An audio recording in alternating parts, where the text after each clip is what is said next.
Company, ರೈತ ಉತ್ಪಾದನಾ ಸಂಸ್ಥೆಗಳ ಸಬಲೀಕರಣ ಕುರಿತ ಬಾನುಲಿ ಸರಣಿ. ನಮ್ಮ ಕಂಪನಿ, ಇದು ನಮ್ಮ ಕಂಪನಿ, ನಮ್ಮ ಕಂಪನಿ, ಇದು ನಮ್ಮ ಕಂಪನಿ. ಕೇಳಿ ಕಾರ್ಯಕ್ರಮ ನಮ್ ಕಂಪನಿ. ಹಲವು ಬೆಳೆಗಳ ದವಸ ಧಾನ್ಯಗಳ ಉತ್ಪಾದಕ ಸಂಸ್ಥೆ, ಹಣ್ಣು ಹಂಪಲು ಮೊಟ್ಟೆ ಮಾಂಸಗಳ ಉತ್ಪಾದಕ ಸಂಸ್ಥೆ. ನಮ್ಮ ಕಂಪನಿ ರೈತ ಉತ್ಪಾದಕರ ಕಂಪನಿ. ರೈತ ಬಾಂಧವರೇ, ಇಂದಿನ ನಮ್ ಕಂಪನಿ ಬಾನುಲಿ ಸರಣಿಯಲ್ಲಿ ರೈತ ಉತ್ಪಾದಕ ಸಂಸ್ಥೆಗಳಲ್ಲಿ ಆರ್ಥಿಕ ಶಿಸ್ತಿನ ಪಾಲನೆಯನ್ನು ಕುರಿತ ಸಂವಾದವಿದೆ. ಭಾಗವಹಿಸುತ್ತಾರೆ ಆರ್ಥಿಕ ತಜ್ಞರಾದ ಎಸ್ ಶ್ರೀಕಾಂತ್ ಮತ್ತು ಯೋಗೀಶ್ ಅಪ್ಪಾಜಯ್ಯ. ನಮ್ಮ ಕಂಪನಿ ರೈತ ಉತ್ಪಾದಕರ ಕಂಪನಿ. ಶ್ರೀಕಾಂತ್ ಅವರೇ ನಮಸ್ಕಾರ. ನಮಸ್ಕಾರ ಸರ್. ಯೋಗೀಶ್ ಅಪ್ಪಾಜಯ್ಯ ಅವರೇ ತಮಗೂ ನಮಸ್ಕಾರ. ನಮಸ್ಕಾರ ಸರ್. ಶ್ರೀಕಾಂತ್ ಅವರೇ, ತಮ್ಮ ಬಗ್ಗೆ ಸ್ವಲ್ಪ ಹೇಳಿ. ಐ ಆಮ್ ಫ್ರಮ್ ಬ್ಯಾಂಗ್ಳೂರ್, ರಾಜರಾಜೇಶ್ ನಗರದಲ್ಲಿ ನಾವು ವಾಸ ನಮ್ಮದು. ಸೊ ನಾನು basically mechanical engineer. So oil and gas professional. ನಾನು ಅಬ್ರಾಡಲ್ಲಿ ಒಂದು 15 years ವರ್ಕ್ ಮಾಡಿದ್ದೀನಿ. So I was working for one of the Fortune 500 listed company 256 Wartsila India limited ಅಂತ. So they basically do the engines manufacturing actually. So almost 45 to 50% of the engine ships are running by Wärtsilä engines. ಆ ಒಂದು ಕಂಪ್ನಿಲಿ almost 30 years ಕೆಲಸ ಮಾಡಿದ್ದೀನಿ. ಒಂದು 15 ವರ್ಷ ಇಂಡಿಯಾದಲ್ಲಿ ಮಾಡಿ, ಇನ್ನೊಂದು 15 ವರ್ಷ ಅಬ್ರಾಡಲ್ಲಿ ಮಾಡ್ತಾಯಿದ್ದೆ. ಬೇಸಿಕಲಿ ನೈಜೀರಿಯನ್ ಬೇಸ್ಡ್ ಆಫ್ರಿಕಾದಲ್ಲಿ ಪವರ್ಫುಲ್ ಡಿಮ್ಯಾಂಡ್ ಇದೆ. ಅಲ್ಲಿ ಆಯಿಲ್ ಆ್ಯಂಡ್ ಗ್ಯಾಸ್ ನ್ಯಾಚುರಲ್ ಆಗಿ ಜನ್ರೇಟ್ ಆಗುತ್ತೆ, ಅಲ್ಲಿ ಸೋರ್ಸ್ ತುಂಬ ಚೆನ್ನಾಗಿದೆ. ಸೊ ಆ ಒಂದು ಇದರಲ್ಲಿ ನಾನು ಚೆನ್ನಾಗಿ ಅಲ್ಲಿ 15 years top level general GM ಲೆವೆಲಲ್ಲಿ I was handling almost 15 countries. I was handling projects head ಅಂತ. ಸೊ ಆ ಒಂದು ಫೀಲ್ಡ್ ಮುಗಿಸಿದ ಮೇಲೆ ನಮ್ಮ ಹಣದ ಒಂದು ಓಟಕ್ಕೆ ಒಂದು ಬ್ರೇಕ್ ಹಾಕ್ಕೊಳ್ಳೇಬೇಕು ಯಾವುದೋ ಒಂದು ಕಾರಣಕ್ಕೆ. ಯಾಕೆಂದರೆ ಎಷ್ಟು ಮಾಡೋ 1 ಕೋಟಿ ಮಾಡೋದು 2 ಕೋಟಿ ಮಾಡೋಣ, 2 ಕೋಟಿ ಮಾಡೋದು 3 ಕೋಟಿ ಮಾಡೋಣ ಅಂತ. ಸೊ ನಾವೇ ಒಂದು ಬ್ರೇಕ್ ಹಾಕೋಬೇಕು. ನಮ್ಗೆ ಎಲ್ಲಿಗೆ ಇಷ್ಟು ಏನು ಬೇಕು ನಮ್ಮ ಜೀವನಕ್ಕೆ, ಸೊ ನಮ್ಮ ಫ್ಯಾಮಿಲಿ ಸೈಜ್ಗೆ ಏನು ಬೇಕು. ಸೊ ಆ ಥರ ಒಂದು ದೊಡ್ಡ ಡಿಸಿಷನ್ ತೊಗೊಂಡು ನಂಗೆ ಸಾಕು, ನಾನು ಇನ್ನು ವಾಪಸ್ ಹೋಗೋಣ, ನಮ್ಮ ಫ್ಯಾಮಿಲಿ ಜೊತೆ ಚೆನ್ನಾಗಿ ಸ್ಪೆಂಡ್ ಮಾಡೋಣ ಅಂತ. ಆಲ್ಮೋಸ್ಟ್ 49 ರಫ್ಲಿ 50 years I took as retired. ಅಂದರೆ ಇನ್ನೇನು ನಾನು ಮಾಡದೇ ಹೋದ್ರೂ ನಾನು comfortably able to manage my further life and further responsibility ಎಲ್ಲ ಮಾಡ್ಕೋಬೋದು. ಆ ಒಂದು ಸ್ಟೇಜ್ ರೀಚ್ ಆದಮೇಲೆ I come back to India. So ಬಂದಮೇಲೆ ಸೊ ನಾನು ಸ್ವಲ್ಪ ಹಣ ದುಡ್ದಿದ್ದಲ್ವ ಅಬ್ರಾಡಲ್ಲಿ 15 ವರ್ಷ ಆದರೆ ಡೆಫಿನೆಟ್ಲಿ ಒಂದು ರೀಸನಬಲ್ ಅಮೌಂಟ್ ಇರುತ್ತೆ. ಸೊ ಅದರಿಂದ ಏನು ಮಾಡೋದು, ಅದನ್ನು ರೀಇನ್ವೆಸ್ಟ್ ಮಾಡಿ ಅದನ್ನು ಮತ್ತು ಅದನ್ನು ಇವಾಗ ಅದರ 2 things. ಒಂದು ಮೆನ್ ಅಟ್ ವರ್ಕ್, ಇನ್ನೊಂದು ಮನಿ at work. So men at work ನಾನು ಆಗಲೇ ಮಾಡಾಯಿತು. ಇವಾಗ ಮನಿ ಅಟ್ ವರ್ಕ್ ಅಂದರೆ ನಮ್ಮದು ಇರೋ ಹಣನೇ ಅದನ್ನು ಕೈಲಿ ದುಡಿಸ್ಬೇಕು, ನಾವು ಆರಾಮಾಗಿರಬೇಕು. ಸೊ ಆ ಥರ ಮಾಡಬೇಕಾದ್ರೆ ಏನೇನು ದಾರಿಗಳಿದೆ. ಸೊ ಬಿಲ್ಡರ್ ಆಗ್ಬೋದು, ಬೇರೆ ಬೇರೆ ಅದರಲ್ಲಿ ಗೋಲ್ಡಲ್ಲಿ ಇನ್ವೆಸ್ಟ್ ಮಾಡ್ಬೋದು. ಅದು ಗೋಲ್ಡ್ ಕಂಪ್ನಿಗಳಲ್ಲಿ ನಾವು ಶೇರ್ ತೊಗೊಂಡು ಏನು ಬೇಕಾದ ದಾರಿಗಳಿದೆ. ಸೊ ಬಟ್ ಯಾವುದು ಚೀಪೆಸ್ಟ್ ವೇ ಅಂದರೆ ಸೇಫೆಸ್ಟ್ ಆ್ಯಂಡ್ ಕಮ್ಮಿ ಇದರಲ್ಲಿ ಯಾವ ಥರದಲ್ಲಿ ನಾವು ಮಾಡ್ಬೋದು ಅಂತ ನಾನು ಭಾಳ ಸರ್ವೆ ಮಾಡ್ತೀನಿ. ಆ್ಯಕ್ಚುಲಿ ಇವನ್ ನನಗೆ ಬೇರೆ ಯಾರಿಗೂ ಬೇಡ, ನನಗೆ ನಾನು ಮಾಡ್ಕೊಳ್ಳೋಕ್ಕೆ ಅಂತಲೇ ನಾನು ಈ ಒಂದು ಫೈನಾನ್ಷಿಯಲ್ ಲಿಟ್ರಸಿ ಡ್ರೈವ್ ಅನ್ನೋದು ಸ್ಟಡಿ ಮಾಡಿ ಯಾವುದು ಕರೆಕ್ಟ್ ಸೂಕ್ತವಾದ ಒಂದು ನಮ್ಮಲ್ಲಿರೋ ಹಣನ ಯಾವ ರೀತಿ ಸದ್ಬಳಕೆ ಮಾಡ್ಕೊಳ್ಬೇಕು, ಯಾವ ರೀತಿ ಅದನ್ನು ಬೆಳೆಸಬೇಕು ಸೇಫ್ ರೂಟಲ್ಲಿ. ಅಂದರೆ ಮ್ಯೂಚುವಲ್ ಫಂಡು ಇವೆಲ್ಲ ಆ ಥರದ್ದೆಲ್ಲ ಇವೆಲ್ಲ ಎಕ್ಸ್ಪೆಕ್ಟ್ ಮಾಡೋ ಏಜ್ ಅಲ್ಲ ನಮ್ಮದು. ನಾವು 30-25 ಆಗಿದ್ರೆ ಬೇಕಾದ್ರೆ ನಾನು ಎಕ್ಸ್ಪೆಕ್ಟ್ ಮಾಡ್ಬೋದು, ಕಳ್ಕೊಂಡ್ರೂ ಮತ್ತು ದುಡಿಯೋಕ್ಕೆ ಮತ್ತು ನಂಗೆ ಟೈಮ್ ಇರುತ್ತೆ. ಇವಾಗ ನಾನು ಅಲ್ಲಿ ಆಲ್ರೆಡಿ ಅಮೌಂಟ್ 50. ಈಗ ನಾನು ಇರೋ ದುಡ್ಡನ್ನು ಕಳ್ಕೊಳ್ಳೋಕೆ ಯಾವ ಕಾರಣಕ್ಕೂ ಇಷ್ಟ ಇಲ್ಲ ನನಗೆ. ಏನಿದ್ರು ಅದು ಬೆಳಿಬೇಕು, ಅದು ಬೆಳೆಯೋದು ಸ್ವಲ್ಪ ಬೆಳೆದ್ರೂ ಸಾಕು ನನಗೆ, ಬಟ್ ಗ್ಯಾರಂಟಿಡ್ ಇರಬೇಕು. ಸೊ ಈ ಥರ ಒಂದು ಸ್ಟಡಿ ಮಾಡ್ತಾಯಿದ್ದಾಗ ನನಗೆ ಈ ಫೈನಾನ್ಷಿಯಲ್ ಲಿಟ್ರಸಿ ಇದರೊಳಗೆ ಸ್ಟಡಿ ಮಾಡಿದಾಗ ನನಗೆ ಒಳ್ಳೆ ಕಂಪ್ನಿನಲ್ಲಿ ಲೈಕ್ ಡಿಫ್ರೆಂಟ್ ಕಂಪ್ನಿಗಳಲ್ಲಿ ಇನ್ವೆಸ್ಟ್ ಮಾಡ್ಬೋದು, ಒಳ್ಳೊಳ್ಳೆ ರಿಟರ್ನ್ ಬರೋಗಳ ಅಂತ ಆಪ್ಷನ್ಸ್ ತುಂಬಾ ಇದೆ. ಆ್ಯಕ್ಚುಲಿ ಒಂದು ಸಿಂಪಲ್ ಎಕ್ಸಾಂಪಲ್ ಹೇಳ್ತೀನಿ. ಇವಾಗ ನಾನು ರಿಟೈರ್ಡ್ ಆಗಿದ್ದೀನಿ, ನನಗೊಂದು 30,000 ರೂಪಾಯಿ ನನಗೆ ಪೆನ್ಷನ್ ಬರೋ ರೆಗ್ಯುಲರ್ ಇನ್ಕಮ್ ಬೇಕು, ನನಗೆ monthly income starting from this month it self. ಆ ಥರ ಒಂದು ಮಾಡಬೇಕು ಅಂತ ಒಂದು ಎಕ್ಸಾಂಪಲ್ ಕೊಡ್ತೀನಿ. ಸೊ ಅದಕ್ಕೆ ನಾನು ಬೆಂಗಳೂರು ಎಕ್ಸಾಂಪಲ್ ಕೊಡ್ತೀನಿ. ಬೆಂಗಳೂರಲ್ಲಿ ಇವತ್ತು ನೆಕ್ಸ್ಟ್ ಮಂತಿಂದಲೇ ನನಗೆ 30,000 ರೂಪಾಯಿ ನನಗೆ ರೆಂಟಲ್ ಇನ್ಕಮ್ ಥರ ಬರಬೇಕು, ಅಥವಾ ಪೆನ್ಷನ್ ಇನ್ಕಮ್ ಅಂದ್ಕೊಳ್ಳಿ. ಅಂದರೆ ನನ್ನ ಐಡಿಯಾ ಪ್ರಕಾರ ಒಂದು 2 ರಿಂದ 3 ಕೋಟಿ ಅಷ್ಟು ಬೆಳೆ ಬಾಳೋ ಒಂದು ರೆಡಿ ಫ್ಲ್ಯಾಟ್ ತೊಗೊಂಡ್ರೆ ಆವಾಗ ನನಗೆ 30-35 I can expect actually rent next month ಅಂದರೆ ಬರುತ್ತೆ ನನಗೆ. ಬಟ್ ಅಲ್ಲಿ ಏನಪ್ಪ ಅಂದರೆ 2-3 ಕೋಟಿ ರೈಟ್ ನಾವು ನನ್ನ ಪಾಕೆಟಲ್ಲಿ ಇರಬೇಕು. ಅದು ಪಾಕೆಟಲ್ಲಿ ಇರುತ್ತೋ ಅಥವಾ ಸಾಲ ಮಾಡ್ತಾನೋ ಅಥವಾ EMI ಮಾಡ್ತಾನೋ ದಟ್ ಈಸ್ ಡಿಫ್ರೆಂಟ್. ಬಟ್ ಹಣ ಹೊಂದಿಸಿ ಬಿಲ್ಡರ್ ಕೊಟ್ಟರೆ ಅವನು ನಮಗೆ ಕೀ ಕೊಡ್ತಾನೆ, ನೆಕ್ಸ್ಟ್ ಮಂತಿಂದ ಬಾಡಿಗೆ ಕೊಟ್ಟರೆ 30-35 ಬರುತ್ತೆ. ಸೊ ಇದು ಜನರಲಿ ಎಲ್ಲರೂ ಮಾಡೋ ಕಾನ್ಸೆಪ್ಟ್, ಅಂದರೆ easy way of getting rental come. ಇದಕ್ಕೆ ನಾನು ಒಂದು ಆಲ್ಟರ್ನೇಟಿವ್ ಸೊಲ್ಯೂಷನ್ ಹುಡುಕ್ದೆ. ನಾನು ಇದೇ 30,000-35,000 ಇನ್ಕಮ್ಮು ಬರಬೇಕು, ಬಟ್ ಬರೀ 10 ಲಕ್ಷ ರೂಪಾಯಿ ಮಾತ್ರ ನಾನು ಇನ್ವೆಸ್ಟ್ ಮಾಡ್ತೀನಿ. 10 ಲಕ್ಷನೇ ಇದು ಮಾಡಿದೆ, ಬಟ್ ಒಂದ್ಸಲ ಅಲ್ಲ 12 ವರ್ಷ ಕಟ್ತೀನಿ ನಾನು. ಶ್ರೀಕಾಂತ್ ಅವರೇ, ನೀವೇನು ಮಾಡಿದ್ರಿ ಅನ್ನೋದಕ್ಕೆ ಆಮೇಲೆ ಬರೋಣ. ಈಗ ಯೋಗೀಶ್ ಅಪ್ಪಾಜಯ್ಯ ಅವರೇ, ರೈತ ಉತ್ಪಾದಕ ಸಂಸ್ಥೆಗಳು ಏನು ಆರ್ಥಿಕ ಶಿಸ್ತನ್ನು ಪಾಲಿಸಬೇಕು ಅಂತ ಹೇಳ್ತೀವಲ್ಲ, ಅದರ ಬಗ್ಗೆ ಒಂಚೂರು ಮಾಹಿತಿಯನ್ನು ನೀಡೋದಕ್ಕೆ ಸಾಧ್ಯವೇ? ಖಂಡಿತ. ಈಗ ಆರ್ಥಿಕ ಶಿಸ್ತು, ಆರ್ಥಿಕ ಯೋಜನೆ ಅನ್ನೋಂಥದ್ದು ಕೇವಲ ವೈಯಕ್ತಿಕ ವ್ಯಕ್ತಿಗಳಿಗಲ್ಲ, ಸಂಸ್ಥೆಗಳಿಗೂ ಸಹ ಭಾಳ ಅನಿವಾರ್ಯ.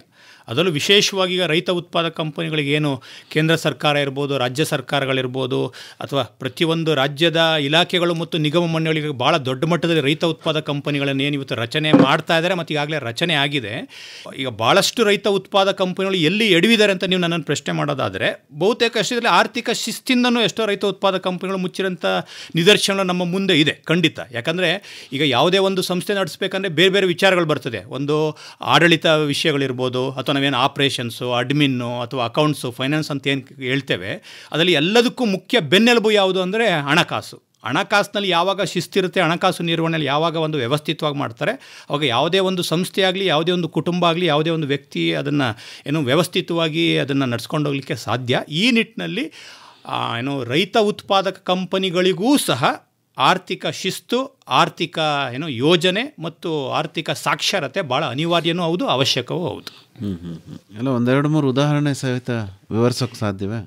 ಇವಾಗ ಈಗಾಗಲೇ ನಮಗೂ ಗೊತ್ತಿರಾಗೆ ಅದರಲ್ಲೂ ಮೈಸೂರು ಆಕಾಶವಾಣಿ ಮೂಲಕನೇ ವಿಶೇಷವಾಗಿ ರೈತ ಉತ್ಪಾದಕ ಕಂಪನಿಗಳಿಗೆ ಪೂರಕವಾದಂಥ ಮತ್ತು ಅದಕ್ಕೆ ಸಂಬಂಧಪಟ್ಟಂಥ ಸಾಕಷ್ಟು ಸರಣಿ ಕಾರ್ಯಕ್ರಮಗಳನ್ನ ಕೇಳ್ತಾ ಇರೋಂಥದ್ದು ಖಂಡಿತವಾಗಿಯೂ ಶ್ಲಾಘನೀಯ ವಿಚಾರ.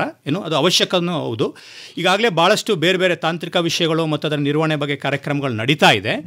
ಈ ಆರ್ಥಿಕ ಶಿಸ್ತು ಅಥವಾ ಆರ್ಥಿಕ ನಿರ್ವಹಣೆಗೆ ಅನುಗುಣವಾಗಿ ಈಗಾಗಲೇ ರೈತ ಉತ್ಪಾದಕ ಕಂಪನಿಗಳಿಗೆ ನಿಮಗೂ ಗೊತ್ತಿರಾಗ ಅದೆಲ್ಲ 1956 ಕಂಪನಿ ಕಾಯ್ದೆ ಅಡಿ ನೋಂದಣಿ ಆಗೋದ್ರಿಂದ ಅದರದ್ದೇ ಆದಂಥ ಒಂದು ನೀತಿ ನಿಯಮಗಳು ಬೇರೆ ಸಂಸ್ಥೆಗಳಿಗೆ ಹೋಲಿಕೆ ಮಾಡಿದ್ರೆ ಭಾಳ ಕಟ್ಟುನಿಟ್ಟಿದೆ. ಇದು ಕಂಪನಿ ಕಾಯ್ದೆ ಅಡಿಯಲ್ಲಿ ಬರೋದ್ರಿಂದ ಮತ್ತು ಅದನ್ನು ನಿರ್ವಹಣೆ ಮಾಡಲಿಕ್ಕೂ ಸಹ ಈಗಾಗಲೇ ಸಂಬಂಧಪಟ್ಟಂಥ ಇಲಾಖೆಗಳಿರ್ಬೋದು, ನಿಗಮ ಮಂಡಳಿಗಳು ಈಗಾಗಲೇ ಒಬ್ಬರು ಅಕೌಂಟೆಂಟ್ನ ನೇಮಕ ಮಾಡಲಿಕ್ಕೂ ಅವಕಾಶ ಮಾಡಿಕೊಟ್ಟಿರ್ತಾರೆ. ಮತ್ತು ಅವರ ಲೆಕ್ಕಪತ್ರಗಳನ್ನೆಲ್ಲ ಪರಿಶೀಲನೆ ಮಾಡಲಿಕ್ಕೆ ನೋಡಲಿಕ್ಕೆ ಆಡಿಟ್ರುಗಳು ಸಹ ಇರ್ತಾರೆ. ಆದರೂ ಸಹ ಏನೇ ಇದ್ದರೂ ಒಬ್ಬರು ರೈತ ಉತ್ಪಾದಕ ಕಂಪನಿಯಲ್ಲಿರೋಂಥ ನಿರ್ದೇಶಕರುಗಳು ಮತ್ತು ಮುಖ್ಯ ಕಾರ್ಯನಿರ್ವಹಣಾಧಿಕಾರಿ ಮತ್ತು ಲೆಕ್ಕಾಧಿಕಾರಿಗಳು ಅವರ ಪ್ರತಿ ವ್ಯವಹಾರ ಏನಿರ್ತದೆ, ಪ್ರತಿದಿನದ ವ್ಯವಹಾರ, ಅದು ಖರೀದಿ ಆಗಿರ್ಬೋದು ಅಥವಾ ಮಾರಾಟ ಆಗಿರ್ಬೋದು ಅಥವಾ ಸಂಬಳ ಇರ್ಬೋದು ಅಥವಾ ಬೇರೆ ಯಾವುದೇ ಒಂದು ಪೈಸಾ ಇರ್ಬೋದು, ₹1 ರೈತ ಉತ್ಪಾದಕ ಕಂಪನಿಯಿಂದ ಹೊರಗಡೆ ಹೋಗ್ಬೋದು ಅಥವಾ ಒಳಗಡೆ ಬರ್ಬೋದು, ಪ್ರತಿಯೊಂದಕ್ಕೂ ಅದರದೇ ಆದಂಥ ದಾಖಲೆಗಳನ್ನ ಇಡಬೇಕಾಗತ್ತೆ. ಆಮೇಲೆ ಈಗಾಗಲೇ ಎಲ್ಲರಿಗೂ ಗೊತ್ತಿರಾಗೆ ಇವತ್ತು ಮೊದಲು ಥರಲ್ಲ, ತಂತ್ರಜ್ಞಾನ ಇದೆ, ಎಲ್ಲವೂ ಕಂಪ್ಯೂಟರ್ ಬಳಕೆನೂ ಮಾಡ್ತಾ ಇರೋದ್ರಿಂದ ಅದನ್ನೆಲ್ಲ ನಾವು ಹೆಡ್ ಆಫ್ ಅಕೌಂಟ್ಸ್ ಅಂತ ಕರಿತೇವೆ. ಯಾವ ಒಂದು ವೆಚ್ಚವನ್ನು ಯಾವ ಹೆಡ್ನಲ್ಲಿ ಅದನ್ನು ಅಕೌಂಟ್ ಮಾಡಬೇಕು ಅನ್ನೋಂಥದ್ದು. ಯಾಕಂದರೆ ಏನೇ ಒಬ್ಬರು CA ಇರ್ಬೋದು, ಆಡಿಟರ್ಗಳಿರ್ಬೋದು, ಅವ್ರು ಕೇವಲ ಮಾರ್ಗದರ್ಶನ ಕೊಡ್ಬೋದು, ಮತ್ತು ಇವ್ರು ರೈತ ಉತ್ಪಾದಕ ಕಂಪನಿಯವ್ರು ಕೊಡೋಂಥ ಒಂದು ದಾಖಲೆಗಳಿಗೆ ಅನುಗುಣವಾಗಿ ಅವರು ಇವತ್ತು ಸರ್ಕಾರದ ನೀತಿ ನಿಯಮಗಳೇನಿದೆ ಅಥವಾ ನಾವೇನು ಲೀಗಲ್ ಆ್ಯಂಡ್ ಸ್ಟ್ಯಾಟ್ಯುಟರಿ ಕಂಪ್ಲೇಂಟ್ಸ್ ಅಂತ ಹೇಳ್ತೀವಿ, ಅದರ ಪ್ರಕಾರ IT ಫೈಲಿಂಗ್ ಇರ್ಬೋದು, GST ಫೈಲಿಂಗ್ ಇರ್ಬೋದು, ಅವ್ರು ಮಾಡಿಕೊಡ್ತಾರೆ. ಆದರೆ ಅದಕ್ಕೆ ಮೂಲಭೂತವಾಗಿ ಅದನ್ನು ಅವಶ್ಯಕತೆ ಇರೋಂಥ ದಾಖಲೆಗಳನ್ನು ಕೊಡೋಂಥ ಜವಾಬ್ದಾರಿ ಯಾರ ಮೇಲೆ ಇರ್ತದೆ?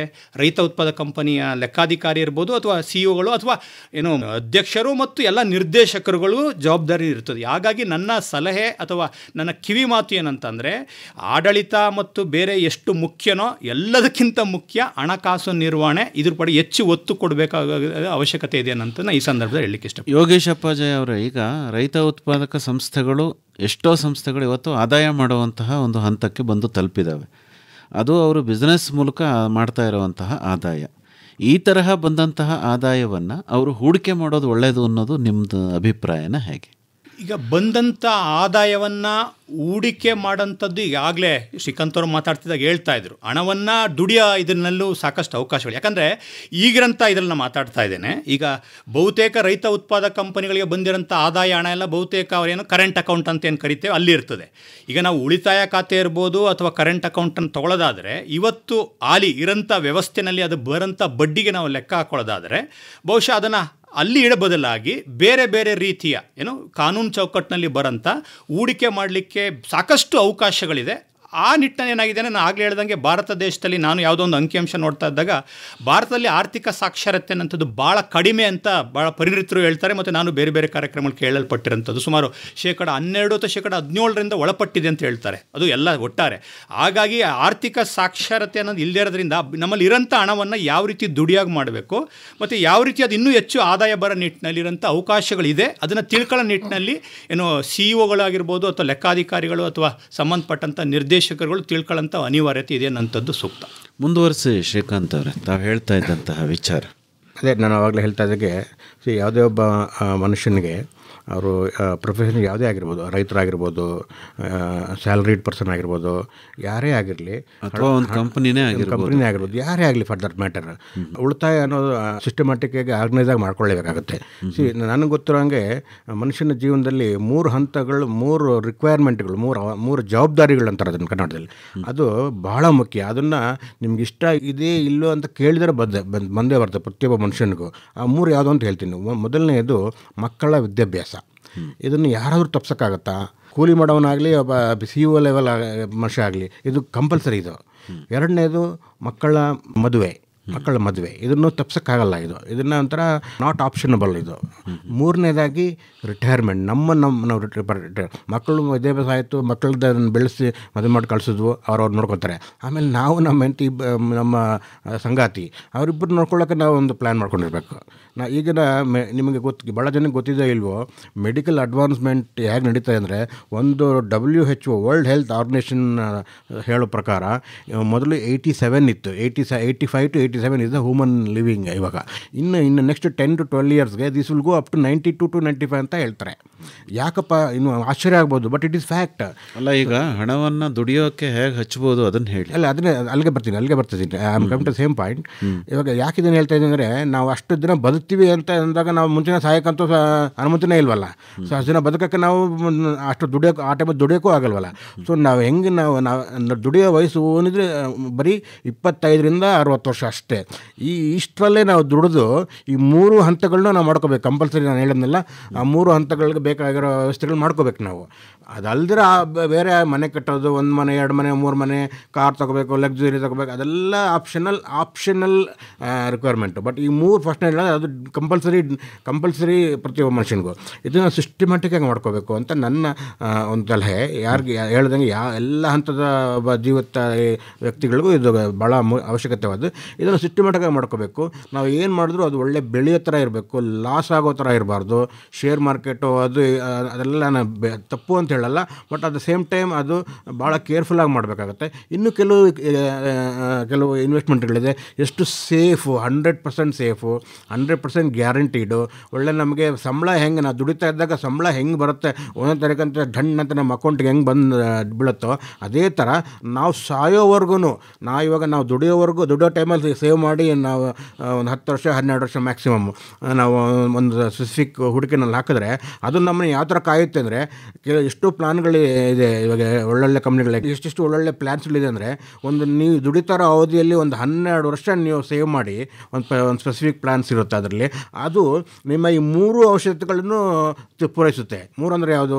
ಎಜುಕೇಷನ್ನು, ಮಕ್ಕಳ ಮದುವೆ ಮತ್ತು ನಿಮ್ಮ ಓನ್ ರಿಟೈರ್ಮೆಂಟ್. ಈ 3 ಅವಶ್ಯಕತೆಗಳನ್ನು ಒಂದೇ, all 3 important requirement covered under one umbrella ಅನ್ನೋ ಥರ ಆ ಥರ ಪ್ಲ್ಯಾನ್ಸ್ಗಳಿದೆ. ಇದನ್ನು ಸಂಸ್ಥೆಗೆ ಹೇಗೆ ತಾವು ರಿಲೇಟ್ ಮಾಡ್ಬೋದು? ಈಗ ಅದನ್ನೇ ಯಾಕಂದರೆ ವೈಯಕ್ತಿಕವಾಗಿ ಮಾಡೋಂಥದ್ದು ಒಂದು, ಮತ್ತು ಸಂಸ್ಥೆಗಳಿಗೆ ಮಾಡೋಂಥದ್ದು ಒಂದು. ಈಗ ಸಂಸ್ಥೆಗಳಿಗೂ ಸಹ ಈಗ ರೈತ ಉತ್ಪಾದಕ ಕಂಪನಿಗಳಂದರೆ ಅದರಲ್ಲಿ ಮೂಲಭೂತವಾಗಿ ಅಲ್ಲಿ ಇರೋಂಥ ಷೇರುದಾರರು ಎಲ್ಲರೂ ಸಹ ರೈತರೇ, ಕೃಷಿಕರೇ. ಈಗ ಅಲ್ಲಿರೋಂಥ ವೈಯಕ್ತಿಕ ಈಗ ರೈತ ಉತ್ಪಾದಕ ಕಂಪನಿಯ ಉದ್ದೇಶ ಏನು, ಸರ್ಕಾರ ಮಾಡೋಂಥ ಉದ್ದೇಶ ಏನಂತಂದರೆ, ಕೃಷಿಕರಿಗೆ ಕೇವಲ ಅವರು ಬೆಳೆಯೋಂಥ ಉತ್ಪನ್ನಗಳನ್ನು, ಅವರ ಉತ್ಪನ್ನಗಳಿಗೆ ಮಾರುಕಟ್ಟೆ ಒದಗಿಸ್ಕೊಡೋಂಥದ್ದು ಮತ್ತು ಅವ್ರ ಉತ್ಪಾದನೆಗೆ ಪೂರಕವಾಗಿರೋಂಥ ಪರಿಕರಗಳನ್ನು ಕೊಡೋ ವ್ಯವಸ್ಥೆ ಜೊತೆಗೆ ಒಬ್ಬ ಕೃಷಿಕನ ಬದುಕಿಗೆ ಅವಶ್ಯ ಇರೋಂಥ ಎಲ್ಲ ಸರಕು ಮತ್ತು ಸೇವೆಗಳನ್ನು ಸಹ ಕೊಡಲಿಕ್ಕೆ ಅವಕಾಶನಿದೆ. ಮತ್ತು ಆ ಉದ್ದೇಶನ ರೈತ ಉತ್ಪಾದಕ ಕಂಪನಿಯ ಒಂದು ವ್ಯಾಪ್ತಿಗೆ ಒಳಪಡೋಂಥದ್ದು. ಹಾಗಾಗಿ ನನ್ನ ಒಂದು ಸಲಹೆ ಏನಂತಂದರೆ, ಪ್ರತಿಯೊಂದು ರೈತ ಉತ್ಪಾದಕ ಕಂಪನಿಯ CEO ಮತ್ತು ಮುಖ್ಯವಾಗಿರೋಂಥ ಅಧ್ಯಕ್ಷರು, ನಿರ್ದೇಶಕರು ಮೊದಲು ಅವರು ಇದರ ಬಗ್ಗೆ ಜ್ಞಾನಾರ್ಜನೆ ಮಾಡ್ಕೊಳ್ಬೇಕು, ಈ ವಿಷಯಗಳನ್ನ ತಿಳ್ಕೊಳ್ಬೇಕು. ಅವರ ಸಂಸ್ಥೆಗಳ ಮೂಲಕನೇ, ರೈತ ಉತ್ಪಾದಕ ಕಂಪನಿಯ ಮೂಲಕನೇ ಅಲ್ಲಿ ಬರೋಂಥ ಷೇರುದಾರರು ಮತ್ತು ಆ ವ್ಯಾಪ್ತಿನಲ್ಲಿ ಬರೋಂಥ ಎಲ್ಲ ಕೃಷಿಕರುಗಳಿಗೂ ಸಹ ಈ ಒಂದು ಆರ್ಥಿಕ ಸಾಕ್ಷರತೆಗೆ ಸಂಬಂಧಪಟ್ಟಂಥ ವಿವಿಧ ಯೋಜನೆಗಳಿರ್ಬೋದು, ಅದನ್ನು ನಾವು ಆಂಗ್ಲ ಭಾಷೆಯಲ್ಲಿ ಫೈನಾನ್ಷಿಯಲ್ ಟೂಲ್ಸ್, ಫೈನಾನ್ಷಿಯಲ್ ಇನ್ಸ್ಟ್ರೂಮೆಂಟ್ಸ್ ಅಥವಾ ಫೈನಾನ್ಷಿಯಲ್ ಪ್ರಾಡಕ್ಟ್ಸ್ ಅಂತ ಕರೀತಾರೆ. ಬೇರೆ ಬೇರೆ ಇದೆ, ಅದು ಬೇರೆ ಬೇರೆ ಕ್ಷೇತ್ರಗಳಿಗೆ ಅನ್ವಯಿಸಂಥದ್ದು ಬರುತ್ತೆ. ಅದು ಲೈಫಿಗೆ ಅನ್ವಯಿಸಂಥದ್ದು ಇರುತ್ತೆ, ಆರೋಗ್ಯಕ್ಕೆ ಅನ್ವಯಿಸಂಥದ್ದು ಇರುತ್ತೆ, ಬೇರೆ ಬೇರೆ ಇದೆ. ಇದೆಲ್ಲನೂ ಸಹ ರೈತ ಉತ್ಪಾದಕ ಕಂಪನಿಯ ಮೂಲಕ ಕೊಡಂಥ ಒಂದು ವ್ಯವಸ್ಥೆ ಮಾಡೋದ್ರಿಂದ ರೈತ ಉತ್ಪಾದಕ ಕಂಪನಿಗೂ ಒಂದು ಒಳ್ಳೆಯ ಹೆಸರು, ಮತ್ತು ಅಲ್ಲಿ ಷೇರುದಾರ ಆಗಿರೋಂಥವ್ರಿಗೂ ಸಹ ಒಂದು ಹೊಸ ಸೇವೆಯನ್ನು ರೈತ ಉತ್ಪಾದಕ ಕಂಪನಿಯ ಮೂಲಕ ಅವ್ರು ಬಳಸ್ಕೊಂಡಂಥ ಅವಕಾಶ ಸಿಗುತ್ತೆ. ಮತ್ತು ಇನ್ನೊಂದು ಭಾಳ ಮುಖ್ಯವಾಗಿರೋಂಥದ್ದು, ಇವತ್ತು ಗ್ರಾಮೀಣ ಪ್ರದೇಶ ಮತ್ತು ನಗರ ಪ್ರದೇಶ ಅನ್ನೋಂಥ ವ್ಯತ್ಯಾಸ ಬಹುತೇಕ ಕ್ಷೀಣಿಸ್ತಾ ಇದೆ, ಕಡಿಮೆ ಆಗ್ತಾ ಇದೆ. ವ್ಯತ್ಯಾಸ ಏನಿಲ್ಲ, ಅಲ್ಲಿ ಜಮೀನಿದೆ ಬಿಟ್ಟರೆ ನಗರದಲ್ಲಿ ಜಮೀನಿಲ್ಲ ಬಿಟ್ಟರೆ ಜೀವನ ಶೈಲಿ ಬಹುತೇಕ ಒಂದೇ. ಜೀವನ ನಗರದಲ್ಲೂ ದುಬಾರಿ ಆಗ್ತಾ ಇದೆ, ಗ್ರಾಮೀಣ ಪ್ರದೇಶಗಳಲ್ಲೂ ಜೀವನ ದುಬಾರಿ ಆಗ್ತಾ ಇದೆ. ಆರೋಗ್ಯ ವೆಚ್ಚ ಇರ್ಬೋದು, ಶಿಕ್ಷಣ ವೆಚ್ಚ ಇರ್ಬೋದು, ಅಥವಾ ದಿನಸಿಗಳ ಒಂದು ವೆಚ್ಚ ಎಲ್ಲವೂ ಸಹ ದುಬಾರಿ ಆಗ್ತಾ ಇರೋದ್ರಿಂದ ಇವತ್ತು ಕೃಷಿಕರೂ ಸಹ, ರೈತ ಉತ್ಪಾದಕ ಕಂಪನಿಯ ಷೇರುದಾರರು ಇತ ಕೃಷಿಕರೂ ಸಹ ಅವರ ಜೀವನಕ್ಕೆ ಇವತ್ತು ದುಬಾರಿ ಆಗ್ತಿರೋಂಥ ಜೀವನ, ಸಂಕೀರ್ಣ ಆಗ್ತಿರೋಂಥ ಜೀವನಕ್ಕೆ ಸರಿಯಾಗಿ ಯೋಜನೆ ಮಾಡಿಕೊಳ್ಳಿಲ್ಲ, ಆರ್ಥಿಕ ಶಿಸ್ತು ಬರಲಿಲ್ಲ ಅಂದರೆ ಖಂಡಿತವಾಗಿಯೂ ಸಹ ಇವತ್ತು ಕೃಷಿಕರು ಮತ್ತು ಸಂಸ್ಥೆಗಳು ಸಹ ಏನೋ ದೊಡ್ಡ ಮಟ್ಟದಲ್ಲಿ ಬೆಳೀಲಿಕ್ಕೆ ಸಾಧ್ಯತೆ ಇಲ್ಲ ಅನ್ನೋಂಥದ್ದನ್ನು ನಾನು ಈ ಸಂದರ್ಭದಲ್ಲಿ ಭಾಳ ಸ್ಪಷ್ಟವಾಗಿ ಹೇಳಲಿಕ್ಕೆ ಇಷ್ಟಪಡ್ತೇನೆ. ಒಂದು ವೇಳೆ ರೈತ ಉತ್ಪಾದಕ ಕಂಪನಿ ಏನು ವೈಯಕ್ತಿಕವಾಗಿ ರೈತರುಗಳಿಗೆ ಷೇರಿನ ಆದಾಯವನ್ನು ವಾಪಸ್ ಕೊಡುವಂಥ ಸಂದರ್ಭದಲ್ಲಿ ಆ ಹಣವನ್ನು ಯಾವ ರೀತಿ ಅವರು ಹೂಡಿಕೆ ಮಾಡ್ಬೋದು ಅನ್ನೋದು ಒಂದು ವಿಚಾರ. ಆದರೆ ಕಂಪನಿಯೇ ಬೇರೆ ಬೇರೆ ಹೂಡಿಕೆಗಳನ್ನು ಮಾಡೋದಕ್ಕೆ ಏನಾದರೂ ತೊಡಕುಗಳಿರುತ್ತಾ, ಅಥವಾ ಅವರು ಏನು ನಮ್ಮವರ ಸಾಮಾನ್ಯ ಸಭೆಯಲ್ಲಿ ವಿಚಾರವನ್ನು ಮಂಡಿಸಿ ನಾವು ಈ ಥರ ಹೂಡಿಕೆ ಮಾಡ್ತಾ ಇದ್ದೀವಿ ಅಂತ ಹೇಳ್ಬೋದಾ, ಘೋಷಣೆ ಮಾಡ್ಬೋದಾ?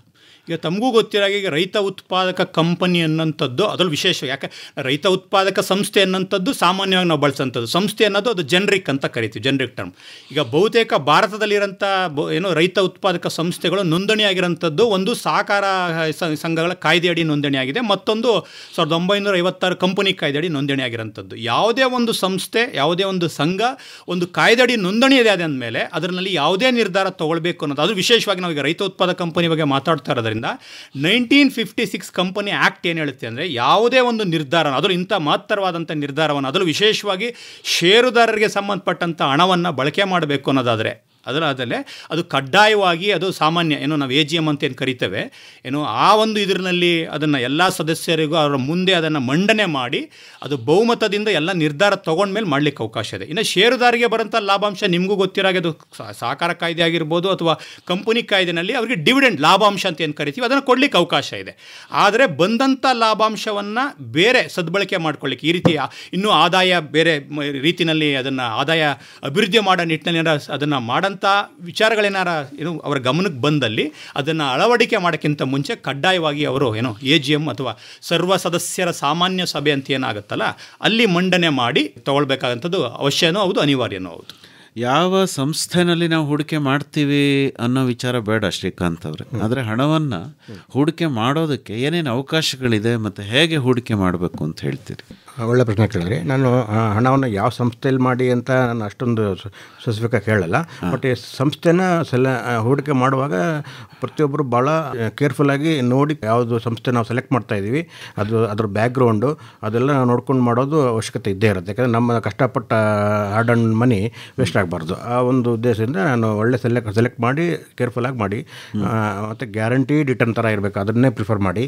ನಾನ್ ಗ್ಯಾರಂಟೀಡ್ ಆಗಲಿ ಈ ಮಾರ್ಕೆಟ್ ರಿಲೇಟೆಡ್ ಆಗಲಿ ಇಂಥದ್ದೆಲ್ಲ ಸ್ವಲ್ಪ ಕಡಿಮೆ ಪ್ರಿಫರೆನ್ಸ್ ಕೊಡಿ ಅಂತ ನನ್ನ ಉದ್ದೇಶ. ಸೊ ಆಮೇಲೆ ನಮ್ಮ ಹೂಡಿಕೆನೂ ಅಷ್ಟೇ ಕಮ್ಮಿ ಹೂಡಿಕೆಯಲ್ಲಿ ನಮಗೆ ಆದಾಯ ಜಾಸ್ತಿ ಬರಬೇಕು ಆ ಥರ ಒಂದು ರಿಟರ್ನ್ಸ್ ಕೊಡುವಂಥ ಪ್ಲ್ಯಾನ್ಗಳ ಅಂತ ಏನು ಹೇಳ್ತೀವೋ ಅದು ಇದೆ ಆ್ಯಕ್ಚುಲಿ ಕೆಲವು ರಿಪ್ಯೂಟೆಡ್ ಬ್ಯಾಂಕ್ಗಳಲ್ಲಿ. ಅದಕ್ಕೆ ಸಣ್ಣ ಒಂದು ಎಕ್ಸಾಂಪಲ್ ಕೊಡ್ತೀನಿ, ಒಂದೇ ಒಂದು ಎಕ್ಸಾಂಪಲ್ ಕೊಡ್ತೀನಿ. ಇವಾಗ ಇಲ್ಲಿ ಇಬ್ಬರಿದ್ದಾರೆ ಮನುಷ್ಯರು, ಒಬ್ಬ A ಅಂತ ಕರೆಯೋಣ, ಒಬ್ಬ B ಅಂತ ಕರೆಯೋಣ. A ಏನವ್ರು ಏನು ಮಾಡ್ತಾನೆ, ಅವನಾಗಲೇ 1-2 ಮನೆ ಇಟ್ಕೊಂಡಿದ್ದಾನೆ ಆಗಲೇ ಕಂಫರ್ಟಬಲಿ, ಹಿ ಹ್ಯಾವಿಂಗ್ ಸರ್ಪಸ್ ಫಂಡ್ಸು. ಅವನೇನು ಮಾಡ್ತಾನೆ, ನನಗೆ ಬೇರೆ ಯಾವುದೂ ಆದಾಯ ಇಲ್ಲ, ನನಗೆ ಫಂಡ್ಸ್ ಇದೆ, ಎಕರೆ ಗಟ್ಟಲೆ ಜಮೀನಿದೆ, ಅವೆಲ್ಲ ಬಟ್ ಅದು ಕ್ಯಾಶ್ ಫ್ಲೋ ಅಲ್ಲ. ಅದು 2-3 ಎಕರೆ ಜಮೀನಿದೆ, ತೋಟ ಇದೆ, ಗದ್ದೆ ಇದೆ, ಬಟ್ ಅವೆಲ್ಲ ನನಗೆ ಕ್ಯಾಶ್ ಫ್ಲೋ ಅಲ್ಲ. ಬಟ್ ನನಗೆ ಕ್ಯಾಶ್ ಫ್ಲೋ ಬರಬೇಕಲ್ಲ, ಏನು ಮಾಡಬೇಕು ಅಂದರೆ ಅವ್ನಿಗೇನು ತಲೆಗೆ ಹೊಳಿತೆ ಅಂದರೆ ಓಕೆ ಒಂದು ಫ್ಲ್ಯಾಟ್ ಖರೀದಿ ಮಾಡಿಬಿಡೋಣ, ಅದು ಬಾಡಿಗೆ ಕೊಡೋಣ, ಬಾಡಿಗೆ ಕೊಟ್ಟರೆ ನನಗೆ ಲೈಫ್ ಟೈಮ್ ಬಾಡಿಗೆ ಬರ್ತಾ ಇರುತ್ತೆ ಲೆಕ್ಕ ಸ್ಯಾಲರಿ. ಆಮೇಲೆ ಅಡ್ಡ ಒಂದು 25-30 ವರ್ಷ ಆದಮೇಲೆ ಬೇಕಾದ್ರೆ ಅದು ಮಾಡಿಬಿಟ್ರೆ ನನಗೆ ಒಳ್ಳೆ ಅಪ್ರಿಷಿಯೇಷನ್ ದುಡ್ಡು ಬರುತ್ತೆ ಅಂದ್ಬಿಟ್ಟು ಅವನು ಮಾಡ್ತಾನೆ. ಫಾರ್ ಎಕ್ಸಾಂಪಲ್ ಅವನೊಂದು 2-3 ಕೋಟಿ ಕೋಟಿ ದುಡ್ಡು ಖರ್ಚು ಮಾಡಿ ಒಂದು ಫ್ಲ್ಯಾಟ್ ತೊಗೊಂಡೆ ಬೆಂಗಳೂರು ಅಂತ ಒಂದು ನಗರದಲ್ಲಿ. ಅವ್ನಿಗೊಂದು 30-35 ಸಾವಿರ ಅವ್ನಿಗೆ ರೆಗ್ಯುಲರಾಗಿ ಬಾಡಿಗೆ ಬರ್ತಾ ಇರುತ್ತೆ. ಸೊ ಇದು ಒಂದು ಆಪ್ಷನ್ನು ಒಬ್ಬರು ಮಾಡ್ದ. ಇನ್ನೊಬ್ಬ ಕೇಸ್ ಬಿ ಅಂತ ಇಟ್ಕೊಳ್ಳೋಣ. ಅವನೇನು ಮಾಡ್ದ, ಈ ಹೂಡಿಕೆಗಳಲ್ಲಿ ಬರೀ ಇದೊಂದೇನ ಬೇರೆ ಏನು ಕಮ್ಮಿ ಇದರಲ್ಲಿ ಮಾಡಿ ಏನು ಮಾಡೋದಿದೆ ಅಂತ ನೋಡಿದಾಗ ಅವ್ನಿಗೇನು ಹೊಳಿತು, ಒಂದು ಪ್ಲ್ಯಾನ್ ಸಿಕ್ತು ಅವ್ನಿಗೆ.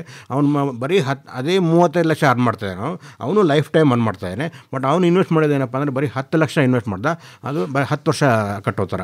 ಅಂದರೆ ಅಲ್ಲಿ ಟೋಟಲ್ ಇನ್ವೆಸ್ಟ್ಮೆಂಟ್ ಎಷ್ಟಾಯಿತು, 1 ಲಕ್ಷ ಕಂಪೇರ್ ಟು ಅವ್ನು 2-3 ಕೋಟಿ ಒಟ್ಟಿಗೆ ಕಟ್ ಮಾಡ್ದ. ಇವನು 1 ಕೋಟಿ ಕಟ್ ಮಾಡ್ದ. ಇವನು ಅದು ಒಟ್ಟಿಗೆ ಮಾಡ್ದ ಇವನು 10 ವರ್ಷ ತೊಗೊಂಡ. But return point of compare ಮಾಡಿದಾಗ ಅವ್ನಿಗೆ ಹೆಂಗೆ ಬಂತು, ಸ್ಟಾರ್ಟಿಂಗ್ 35 ಸಾವಿರ ಹೆಂಗೆ ಬಂತು, ಇವನಿಗೂ ಅದೇ ಥರ 35 ಸ್ಟಾರ್ಟಿಂಗಿಂದನೇ ಬರೋ ಶುರು ಆಗುತ್ತೆ ಅವನಿಗೆ. ಸೊ ಇಲ್ಲಿ ನೋಡಿ ಎಷ್ಟು ಚೆನ್ನಾಗಿದೆ. ಆಮೇಲೆ ಅಲ್ಲಿ ಅವನಿಗೆ ಏನು 35 ಸಾವಿರ ಬರೋದು ಅದು ಟ್ಯಾಕ್ಸಬಲ್, ಇದು ನಾನ್ ಟ್ಯಾಕ್ಸಬಲ್. ಸೆಕ್ಷನ್ 10(10)D ಅಂತ IT ಆ್ಯಕ್ಟಲ್ಲಿ ಬರೋವಂಥ ಕಾಲಮಲ್ಲಿ ಇವನು ಎಷ್ಟೇ ಸಂಪಾದನೆ ಮಾಡಲಿ ಈ ಪ್ಲಾನ್ ಹೇಳ್ತಾ ಇದ್ದಾನೆ ಅದರಲ್ಲಿ ಇದು ಟ್ಯಾಕ್ಸ್ ಫ್ರೀ. ಆಮೇಲೆ ಮತ್ತೊಂದು ಕಂಪ್ಯಾರಿಸನ್ ಅಂದರೆ ಅವನು ಒಂದು 25 ವರ್ಷ ಆದಮೇಲೆ ಅದನ್ನು ಮಾಡಿದ್ರೆ ಡೆಫಿನೆಟ್ಲಿ ಅವ್ನಿಗೆ ಒಂದು 3 ಟೈಮ್ಸ್ ಬರುತ್ತೆ. 3 ಕೋಟಿ ಖರ್ಚು ಮಾಡಿದ್ರೆ 9 ಕೋಟಿ ಅವ್ನಿಗೆ ಸೇಲ್ ಮಾಡೋದು ಬಿಲ್ಡಿಂಗ್ನ. ಇಲ್ಲೂ ಅದೇ ಥರನೇ ಇವನು 1 ಕೋಟಿ ಖರ್ಚು ಮಾಡೋದಕ್ಕೆ ಇವನಿಗೊಂದು 25 ವರ್ಷ 30 ವರ್ಷ ಆಮೇಲೆ ಈ ಸಂಸ್ಥೆನೂ 3 ವರ್ಷ ಕೊಡುತ್ತೆ, 3 ಕೋಟಿ ಕೊಡುತ್ತೆ. ಸೊ ಇಲ್ಲಿಗೆ ಎಲ್ಲ ಕಂಪೇರ್ ಅಲ್ಲಿ ಹೈ ಇನ್ವೆಸ್ಟ್ಮೆಂಟ್ ಆಯಿತು, ಇಲ್ಲಿ less investment, but return remain same ಆಯಿತು. ಬಟ್ ಅಲ್ಲಿ ಟ್ಯಾಕ್ಸಬಲ್ ಇದೆ, ಇಲ್ಲಿ ಟ್ಯಾಕ್ಸಬಲ್ ಇಲ್ಲ. ಸೊ ಈ ಥರ ಎಲ್ಲ ಪ್ಲ್ಯಾನ್ಗಳು ಅಂದರೆ ಈ ಥರ ಎಲ್ಲ ಒಂದು ಅವಕಾಶಗಳಿದೆ. ಇದನ್ನೇ ಫೈನಾನ್ಷಿಯಲ್ ಲಿಟ್ರಸಿ ಅನ್ನೋದು. ಸೊ ಹಂಗನ್ಬಿಟ್ಟು ನಾನು ಮನೆ ಮಾಡ್ಕೊಳ್ಳೋ ತಪ್ಪು ಅಂತ ಹೇಳಲ್ಲ. ಬಟ್ ಮನೆ ಮಾಡ್ಕೊಂಡು ಇನ್ನೂ ಎಕ್ಸ್ಟ್ರಾ 1, 2, 3 ಮಾಡ್ಕೊಂಡು ಅದ್ರಲ್ಲಿ ಬಾಡಿಗೆ ತಗೊಳ್ತೀನಿ, ಅದ್ರಲ್ಲಿ ನಾನು ಜೀವನ ಮಾಡ್ತೀನಿ ಅನ್ನೋದಕ್ಕೆ ಬೇರೆ ಅವಕಾಶಗಳು ಇದೆ. ಅಲ್ಲ, ಬೇರೆ ಇನ್ನೂ ಏನೇನು ಅವಕಾಶಗಳು ಭಾಳ ಇದೆ ಸರ್. ಒಂದು ಎಕ್ಸಾಂಪಲ್ ಕೊಟ್ಟೆ ಅಷ್ಟೇ ನಾನು. ಒಂದು ಎಕ್ಸಾಂಪಲ್ ಕೊಟ್ಟೆ ನೋಡಿ. ಈ ಒಂದು ಎಕ್ಸಾಂಪಲಲ್ಲೇ ನನಗೆ 35 ಸಾವಿರ ರೂಪಾಯಿ ಬಾಡಿಗೆ ಬರ್ತಾ ಇದ್ದರೆ, ನಾನು ಲೈಫ್ ಟೈಮ್ ಬರ್ತಾ ಇದ್ದರೆ, ಇದನ್ನು ನಾನು ಮಕ್ಕಳ ಎಜುಕೇಷನ್ ಕಂಪ್ಲೀಟ್ ಆಗಿಲ್ಲ ಅಂದರೆ ಅದನ್ನು ಮಾಡ್ಕೊಳ್ಳೋಕೆ ಯೂಸ್ ಮಾಡ್ಕೊಂಡು. ತಾವು ಹೇಳೋದು ಸಿಸ್ಟಮೆಟಿಕ್ ಇನ್ವೆಸ್ಟ್ಮೆಂಟ್. ಹೌದು, ಸಿಸ್ಟಮೆಟಿಕ್ ಇನ್ವೆಸ್ಟ್ಮೆಂಟ್ ಪ್ಲಾನು. ಅದನ್ನು ಒಳ್ಳೆ ಕಂಪ್ನಿ ಸೆಲೆಕ್ಟ್ ಮಾಡಬೇಕು, ಗ್ಯಾರಂಟಿ ರಿಟರ್ನ್ ಇರಬೇಕು. ಅದು ಪಕ್ಕ ಆ ಥರ ಒಂದು ಪ್ಲಾನ್ಗಳು ಇದೆ ಸಂಸ್ಥೆ ಲೋಕದಲ್ಲಿ. ಅದನ್ನು ಹೂಡಿಕೆ ಮಾಡ್ಕೋಬೇಕಾಗುತ್ತೆ. ಯೋಗೇಶ್ ಅಪ್ಪಾಜಿ ಅವರ ಈಗ ಸರ್ಕಾರಿ ಸಂಸ್ಥೆಗಳಲ್ಲೇ ಹಣವನ್ನು ಹೂಡಿಕೆ ಮಾಡಬೇಕು ಅನ್ನೋವಂಥ ನಿರ್ಬಂಧ ಏನಾದರೂ ರೈತ ಉತ್ಪಾದಕ ಸಂಸ್ಥೆಗಳಿಗಿದೆಯಾ? ಸರ್ಕಾರಿ ಸಂಸ್ಥೆಗಳನ್ನೋದಕ್ಕಿಂತ ಸರ್ಕಾರದ ಯಾವ್ದಾರು ಕಾಯ್ದೆಗಳ ಅಡಿ ಬರಬೇಕಾಗ. ಉದಾಹರಣೆಗೆ ಈಗ ಬ್ಯಾಂಕ್ಗಳಂತ ನಾವು ಬಂದ ತಕ್ಷಣ ಈಗ ನ್ಯಾಷನಲೈಸ್ ಬ್ಯಾಂಕ್ಸ್ ಅಂತ ಕರಿತೇವೆ, ಕಮರ್ಷಿಯಲ್ ಬ್ಯಾಂಕ್ಸ್ ಅಂತ ಕರಿತೇವೆ.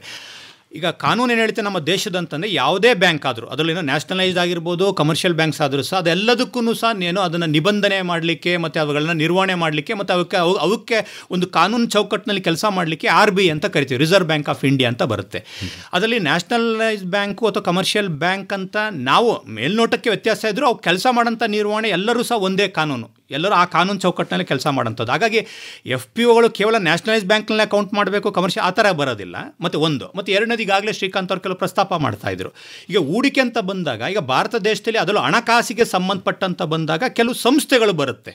ಅದನ್ನು ನಾವು ಏನೀಗ ನಿಮಗೂ ಗೊತ್ತಿರೋಗೆ ಪ್ರತಿಯೊಂದು ಇದು ಒಂದೊಂದು ಏನೋ ಮಂತ್ರಾಲಯಗಳು ಅಥವಾ ಸಚಿವಾಲಯಗಳ ಕಡೆ ವ್ಯಾಪ್ತಿಗೆ ಬರೋಂಥದ್ದು. ಈಗ ಹಣಕಾಸು ಸಚಿವಾಲಯ ಅಥವಾ ಏನೋ ವಾಣಿಜ್ಯ ಮಂತ್ರಾಲಯ ಆ ರೀತಿ ಬೇರೆ ಬೇರೆ ಹಣಕಾಸಿಗೆ ಸಂಬಂಧಪಟ್ಟಾಗೆ ಭಾರತ ದೇಶದಲ್ಲಿರುವಂಥ ಪ್ರಮುಖವಾಗಿ ಬರೋಂಥದ್ದು ಅಂದರೆ ರಿಸರ್ವ್ ಬ್ಯಾಂಕ್ ಆಫ್ ಇಂಡಿಯಾ, ಬ್ಯಾಂಕ್ಗಳಿಗೆ ಸಂಬಂಧಪಟ್ಟಾಗೆ ಏನು ಕಾನೂನು ಮಾಡೋಂಥದ್ದು ಮತ್ತು ನಿಯಂತ್ರಣ ಮಾಡಲಿಕ್ಕೆ. ಅದೇ ರೀತಿ ಹೂಡಿಕೆಗಳಿಗೆ ಅಂತ ಬಂದಾಗ ಒಂದು IRD ಅಂತ ಬರ್ತದೆ. ಅದರಲ್ಲೂ ವಿಶೇಷವಾಗಿ ವಿಮೆಗೆ ಸಂಬಂಧಪಟ್ಟಂಥ ಯಾವುದೇ ಕಂಪನಿಗಳು ಕೆಲಸ ಮಾಡಬೇಕು ಅಂದರೆ ಅವರು ಇಷ್ಟಪಟ್ಟು ಮಾಡ್ಲಿಕ್ಕೆ ಬರೋದಿಲ್ಲ, ಅವರೆಲ್ಲ ಆ ಒಂದು ಚೌಕಟ್ಟನ್ನು ಒಳಪಡಬೇಕು. ಅದನ್ನು IRDA ಅಂತ ಬರುತ್ತೆ. ಈ ರೀತಿ ಇತ್ತೀಚೆಗೆ ಭಾಳ ಏನು ಜನಪ್ರಿಯ ಆಗ್ತಾ ಇರೋಂಥದ್ದು ಮ್ಯೂಚುವಲ್ ಫಂಡ್ ಅಂತ ಕರಿತೇವೆ ಅಥವಾ ಷೇರು ಮಾರ್ಕೆಟ್ ಅಂತ ಏನು ಕರಿತೇವೆ, ಅದನ್ನೆಲ್ಲ ನಿರ್ವಹಣೆ ಮಾಡಲಿಕ್ಕೆ, ನಿಬಂಧನೆ ಹೂಡಲಿಕ್ಕೆ, ಅವ್ರಿಗೆಲ್ಲ ಒಂದು ಚೌಕಟ್ಟು ಮಾಡಲಿಕ್ಕೆ SEBI ಅಂತ ಕರಿತೇವೆ. ಈ ರೀತಿ ಏನು ರೈತ ಉತ್ಪಾದಕ ಕಂಪನಿಗಳಿರ್ಬೋದು, ಯಾವುದೇ ಸಂಘ ಸಂಸ್ಥೆಗಳಿರ್ಬೋದು, ಯಾವುದೇ ವ್ಯಕ್ತಿಗಳು ಹೂಡಿಕೆ ಮಾಡುವಾಗ ನನ್ನ ಸಲಹೆ ಏನಂತಂದರೆ ಆ ಒಂದು ಹೂಡಿಕೆ ಮಾಡ್ತಾರಂಥ ಕಂಪನಿ ಇರ್ಬೋದು, ಸಂಸ್ಥೆ, ಅದು ಯಾವ ಮಂತ್ರಾಲಯದ ವ್ಯಾಪ್ತಿಗೆ ಬರ್ತದೆ ಮತ್ತು ಯಾವ ನಿಯಂತ್ರಕ ಸಂಸ್ಥೆಗಳ ವ್ಯಾಪ್ತಿಗೆ ಬರುತ್ತೆ ಅನ್ನೋಂಥದ್ದನ್ನು ತಿಳ್ಕೊಳ್ಳೋಂಥದ್ದು ಮಾಡೋದು ಸೂಕ್ತ. ಯಾಕಂದರೆ ನಾವು ಅನ್ಯತಾ ಭಾವಿಸ್ಬಿಟ್ಟು ಈಗ ಸಹಕಾರ ಬ್ಯಾಂಕ್ಗಳಿದೆ. ಈಗ ಸಹಕಾರ ಬ್ಯಾಂಕ್ಗಳು ನೋಂದಣಿ ಮಾಡಲಿಕ್ಕೆ ಏನೇ ಸಹಕಾರ ಕಾಯ್ದೆ ಅಡಿ ಇದ್ದಿದ್ರೂ ಸಹ ಈಗ ನಾವು ಭಾಳಷ್ಟು ಹಗರಣಗಳು ಪ್ರತಿನಿತ್ಯ ನೋಡ್ತಾ ಇದ್ದೇವೆ ಸಹಕಾರ ಬ್ಯಾಂಕ್ಗಳಲ್ಲಿ ಆಗೋಂಥದ್ದು. ಅದು ಯಾವುದೇ ಕೇಂದ್ರ ಸರ್ಕಾರದ ಯಾವುದೇ ಮಂತ್ರಾಲಯದ ವ್ಯಾಪ್ತಿಗೆ ಬಂದರೂ ಸಹ ಯಾವುದೇ ನಿಯಂತ್ರಕ ಸಂಸ್ಥೆಗಳಂತಿಲ್ಲ. ಆದರೆ ಈ ರೀತಿ ಅವರು ಹೂಡಿಕೆ ಮಾಡುವಾಗ ಇರ್ಬೋದು, ಯಾವುದೇ ಮಾಡಬೇಕಾದ್ರೆ ಯಾವ ವ್ಯಾಪ್ತಿಗೆ ಬರುತ್ತೆ, ನಿಯಂತ್ರಕ ಸಂಸ್ಥೆ ಯಾವುದು ಅನ್ನೋದನ್ನು ತಿಳ್ಕೊಂಡು ಮಾಡೋಂಥದ್ದು ಸೂಕ್ತ ಅನ್ನೋಂಥದ್ದು ನನ್ನ ಅಭಿಪ್ರಾಯ. ಹಾಗಾದರೆ ಈಗ ರೈತ ಉತ್ಪಾದಕ ಸಂಸ್ಥೆಗಳು ಅವರ ಸಿಸ್ಟಮ್ಯಾಟಿಕ್ ಇನ್ವೆಸ್ಟ್ಮೆಂಟ್ ಪ್ಲ್ಯಾನ್ ಯಾವ ರೀತಿ ಮಾಡಬಹುದು ಅಂತ ತಮಗನ್ಸುತ್ತೆ? ಈಗ ನೀವು SIP ಅಂತ ಏನು ಕರಿತಾ ಇದ್ದಾರೆ, ಸಿಸ್ಟಮ್ಯಾಟಿಕ್ ಇನ್ವೆಸ್ಟ್ಮೆಂಟ್ ಪ್ಲಾನ್ ಅಂತದ್ದು SIP ಅಥವಾ ಮ್ಯೂಚುವಲ್ ಫಂಡ್ ಅಂತ ಏನು ಬರ್ತದಲ್ಲ, ಅದು ಬಹುತೇಕ ಇರೋಂಥದ್ದು ವೈಯಕ್ತಿಕ ಇವುಗಳಿಗೆ ಬರ್ತದೆ. ಏನೀಗ ವಿಮೆ ಅನ್ನೋಂಥದ್ದು ಗುಂಪಿನಲ್ಲಿ ಮಾಡಲಿಕ್ಕೆ ಅವಕಾಶ ಇದೆ, ಗುಂಪುಗಳಲ್ಲಿ ಮಾಡಲಿಕ್ಕೆ ಬರುವಂಥದ್ದು. ಈಗ ಹಾಲಿ ಇರೋಂಥ ವ್ಯವಸ್ಥೆಯಲ್ಲಿ ಮ್ಯೂಚುವಲ್ ಫಂಡ್ ಅಥವಾ ನಾವು ಸಿಪ್ ಅಂತ ಏನು ಕರಿತೀವಿ ಅದು ವೈಯಕ್ತಿಕವಾಗಿ ಮಾಡಬೇಕಾಗ್ತದೆ. ಬಹುತೇಕ ಈಗ ಅದನ್ನೂ ಸಹ ಈಗ ಕಾನೂನು ಏನು ಹೇಳುತ್ತೆ ಅಂದರೆ ಯಾವುದೇ ಒಬ್ಬ ವ್ಯಕ್ತಿ ಸಿಪ್ ಇರ್ಬೋದು, ಮ್ಯೂಚುವಲ್ ಫಂಡ್ ಬಗ್ಗೆ ಅವ್ರು ಮಾತಾಡಬೇಕು, ಶಿಫಾರಸು ಮಾಡಬೇಕು, ಅದನ್ನು ಮಾಡಬೇಕು ಅಂತಂದರೆ ಈಗಿರೋ ಕಾನೂನ ಪ್ರಕಾರ ಸೆಬಿಯ ವ್ಯಾಪ್ತಿನಲ್ಲಿ NISM ಅಂತ ಬರ್ತದೆ. ಆ ಒಂದು ಇದರಲ್ಲಿ ಸೀರೀಸ್ 5A ಅಂತ ಒಂದು ಏನು ಪರೀಕ್ಷೆ ಬರ್ತದೆ, ಅದು ಆ ಒಂದು ಪರೀಕ್ಷೆಯಲ್ಲಿ ತೇರ್ಗಡೆಯಾಗಿ ಪ್ರಮಾಣ ಪತ್ರ ತಗೊಂಡಂಥ ವ್ಯಕ್ತಿ ಮಾತ್ರ ಅವರು ಅಧಿಕೃತವಾಗಿ ಮ್ಯೂಚುವಲ್ ಫಂಡ್ ಮತ್ತು ಸಿಪ್ನಲ್ಲಿ ಹೂಡಿಕೆ ಮಾಡಿಸಲಿಕ್ಕೆ ಅವಕಾಶ ಇರೋಂಥದ್ದು. ಇದು ಸಂಸ್ಥೆ ಕೊಡೋದಿಲ್ಲ, ಈಗಿರೋಂಥ ವ್ಯವಸ್ಥೆಯಲ್ಲಿ ಅದು ವೈಯಕ್ತಿಕ ವ್ಯಕ್ತಿಗಳಿಗೆ ಕೊಡೋಂಥದ್ದು ಮಾಡ್ಬೋದು. ಆದರೆ ವಿಮೆಗೆ ಸಂಬಂಧಪಟ್ಟ ಈಗಾಗಲೇ ಗುಂಪಿನಲ್ಲಿ ಕೊಡಲಿಕ್ಕೆ ಸಾಕಷ್ಟು ಅವಕಾಶ ಇದೆ. ಮತ್ತು ನನ್ನ ಮಾಹಿತಿ ಪ್ರಕಾರ ಈಗಾಗಲೇ ನಾನು ಭಾಳ ಸಂದರ್ಭಗಳಲ್ಲಿ ಹೇಳ್ತಾ ಇರ್ತೀನಿ, ರೈತ ಉತ್ಪಾದಕ ಕಂಪನಿಗಳ ಸಾಮರ್ಥ್ಯ ಏನನ್ನೋದು ಬಹುಶಃ ರೈತ ಉತ್ಪಾದಕ ಕಂಪನಿಗಳಿಗೆ ಗೊತ್ತಿಲ್ಲದೆ ಇರ್ಬೋದು, ಆದರೆ ಪರಿಕರಗಳನ್ನ ಮಾರಾಟ ಮಾಡೋಂಥವ್ರಿಗೆ, ಸೇವೆಗಳನ್ನ ಕೊಡೋಂಥವ್ರಿಗೆ ಅದರ ರೈತ ಉತ್ಪಾದಕ ಕಂಪನಿಯ ಮಹತ್ವ ಗೊತ್ತಿದೆ. ಯಾಕಂದರೆ ಒಂದೇ ವೇದಿಕೆಯಲ್ಲಿ 1000 ಜನ ಷೇರುದಾರನ ಸಂಪರ್ಕ. ಈಗಾಗಲೇ ಭಾಳಷ್ಟು ಸಂಸ್ಥೆಗಳು ಸಹ ಗುಂಪಿನಲ್ಲಿ ವಿಮೆ ಕೊಡಲಿಕ್ಕೂ ಒಂದು ಅವಕಾಶನ ಮಾಡಿಕೊಂಡು ಈಗಾಗಲೇ ಭಾಳಷ್ಟು ರೈತ ಉತ್ಪಾದಕ ಕಂಪನಿಗಳನ್ನು ಸಂಪರ್ಕ ಮಾಡ್ತಾ ಇರೋಂಥದ್ದು ಸಹ ನನ್ನ ಗಮನಕ್ಕೂ ಬಂದಿದೆ. ಮತ್ತು ಈಗಾಗಲೇ ಅದಕ್ಕೆ ಸಂಬಂಧಪಟ್ಟಾಗೆ ಸಲಹೆಗಳನ್ನು ಕೆಲವು ರೈತ ಉತ್ಪಾದಕ ಕಂಪನಿಯವರು ನನಗೆ ಕರೆ ಮಾಡಿ ಸಹ ಕೇಳ್ತಾ ಇದ್ದಾರೆ. ಅದರ ಒಂದು ಒಟ್ಟಾರೆ ಸಲಹೆ ಏನಂತಂದರೆ ಎಲ್ಲೇ ಯಾಕಂದರೆ ಅದು ಷೇರುದಾರರ ಹಣ, ಅದು ನಾನು ಇಷ್ಟ ಬಂದಾಗೆ ಮಾಡಲಿಕ್ಕೆ ಸಾಧ್ಯ ಇಲ್ಲ. ಮತ್ತು ಅದು ಅಲ್ಲದೆ 1956 ಕಂಪನಿ ಕಾಯ್ದೆ ಅಡಿ ಬರೋದ್ರಿಂದ ಅಥವಾ ಸಹಕಾರ ಕಾಯ್ದೆ ಅಡಿ ಬರೋದ್ರಿಂದ ಯಾವುದೇ ಹೂಡಿಕೆ ಮಾಡುವಾಗಲೂ ಭಾಳಷ್ಟು ಆಳವಾಗಿ ವಿಚಾರವನ್ನು ತಿಳ್ಕೊಂಡು, ಕಾನೂನುಬದ್ಧವಾಗಿ ಕಾನೂನು ಚೌಕಟ್ಟಿನಲ್ಲಿ ಬರುತ್ತೆ ಅಂತ ತಿಳ್ಕೊಂಡು, ಸಾಧಕ ಬಾಧಕಗಳನ್ನು ತಿಳ್ಕೊಂಡು ಅವರು ಹೂಡಿಕೆ ಮಾಡೋಂಥದ್ದು ಸೂಕ್ತ ಅಂತ ನನ್ನ ಅಭಿಪ್ರಾಯ. ಈಗ ತಾವು ಹೇಳಿ ಶ್ರೀಕಾಂತ್ ಅವರೇ, ನೀವೀಗ ವೈಯಕ್ತಿಕ ಮಟ್ಟದ ಉಳಿತಾಯದ ಬಗ್ಗೆ ಹೆಚ್ಚು ಮಾತಾಡ್ತಾ ಇದ್ದೀರಿ. ಸಾಂಸ್ಥಿಕ ಮಟ್ಟದ ಉಳಿತಾಯದ ಬಗ್ಗೆ ತಮ್ಮ ಒಂದು ಅಭಿಪ್ರಾಯ ಏನು, ಮತ್ತು ಹೇಗೆ ಅಲ್ಲಿ ಹಣಕಾಸಿನ ಶಿಸ್ತನ್ನು ಇಟ್ಕೋಬೇಕಾಗತ್ತೆ ಅಂತ ತಮಗನ್ಸುತ್ತೆ? ಸಾಂಸ್ಥಿಕ ಮಟ್ಟ ಅಂದರೆ ಗ್ರೂಪ್ ಅಂತನಾರು ತಗೊಳ್ಳಿ. ಈಗ ನಾವು ಚರ್ಚೆ ಮಾಡ್ತಾ ಇರುವಾಗ ರೈತ ಉತ್ಪಾದಕ ಸಂಸ್ಥೆಗಳು, ಅದು ಕಂಪನಿ ಕಾಯ್ದೆ ಅಡಿನಲ್ಲಿ ಬರುವಂತಹ ಸಂಸ್ಥೆ. ಈಗ ಯಾವುದೇ ಒಂದು ಸಂಸ್ಥೆ ಅಥವಾ ಗುಂಪು ಅಲ್ಲಿ ಹೇಗಿರಬೇಕು ಅಂತ ಅನ್ಸುತ್ತೆ ತಮ್ಮ ಅಭಿಪ್ರಾಯ? ನನ್ನ ಅಭಿಪ್ರಾಯದಲ್ಲಿ ಸಂಸ್ಥೆಗಳಿಗಿಂತ ನಾನು ಜಾಸ್ತಿ ಪ್ರಿಫರೆನ್ಸ್ ಕೊಡೋದು ಅಂದರೆ ನಾನು ಸಜೆಷನ್ ಯಾವಾಗಲೂ ಯೋಚನೆ ಇಂಡಿವಿಜುವಲ್. ಇಂಡಿವಿಜುವಲ್ ಯಾವುದೇ ಸಂಸ್ಥೆ ಅಂದರೆ ಯಾವುದೇ ಸಂಸ್ಥೆಯಲ್ಲಿದ್ರೂ ಅದರಲ್ಲಿ ಒಂದು 100 ಜನ ಇದ್ರೂ ಒಬ್ಬೊಬ್ಬನಿಗೂ ಅವನದೇ ಆದ ಜವಾಬ್ದಾರಿ ಇರುತ್ತೆ. ಸೊ ನಾನು ಅದಕ್ಕೆ ಹೆಚ್ಚಿನ ಪ್ರಾಮುಖ್ಯತೆ ಕೊಡ್ತೀನಿ ನಾನು ಆ್ಯಕ್ಚುಲಿ. ಸೊ ಯಾವುದೇ ಮನುಷ್ಯ ನಾನು ಚೆನ್ನಾಗಿರಬೇಕು, ನನ್ನ ಹೆಂಡತಿ ಮಕ್ಕಳು ಚೆನ್ನಾಗಿರಬೇಕು, ಅವ್ರಿಗೆ ಒಳ್ಳೆ ಎಜುಕೇಷನ್ ಕೊಡಬೇಕು, ಒಳ್ಳೆ ಏನೋ ಜವಾಬ್ದಾರಿ ತೀರಿಸ್ಬೇಕು. ಆಮೇಲೆ ನಾನು ಬದುಕಿರೋವರೆಗೂ ನಾನು ನನ್ನ ಮೇಲೆ ಡಿಪೆಂಡ್ ಆಗಿರೋರು ಅವ್ರನ್ನ ನನ್ನ ಕೊನೆಯೂ ಚೆನ್ನಾಗಿ ನೋಡ್ಬೇಕು. ಓಕೆ ಸರ್, ಈಗ ಏನು ಮಾಡಬೇಕು ಅದನ್ನೇ ಮಾಡೋದನ್ನ ನಿಮ್ಮ ವಿಚಾರಕ್ಕೆ ಬರೋಣ ಸರ್. ಈಗ ರೈತರಿಗೆ ಒಂದು ನಿಶ್ಚಿತವಾದಂತಹ ವರಮಾನ ಇಲ್ಲ.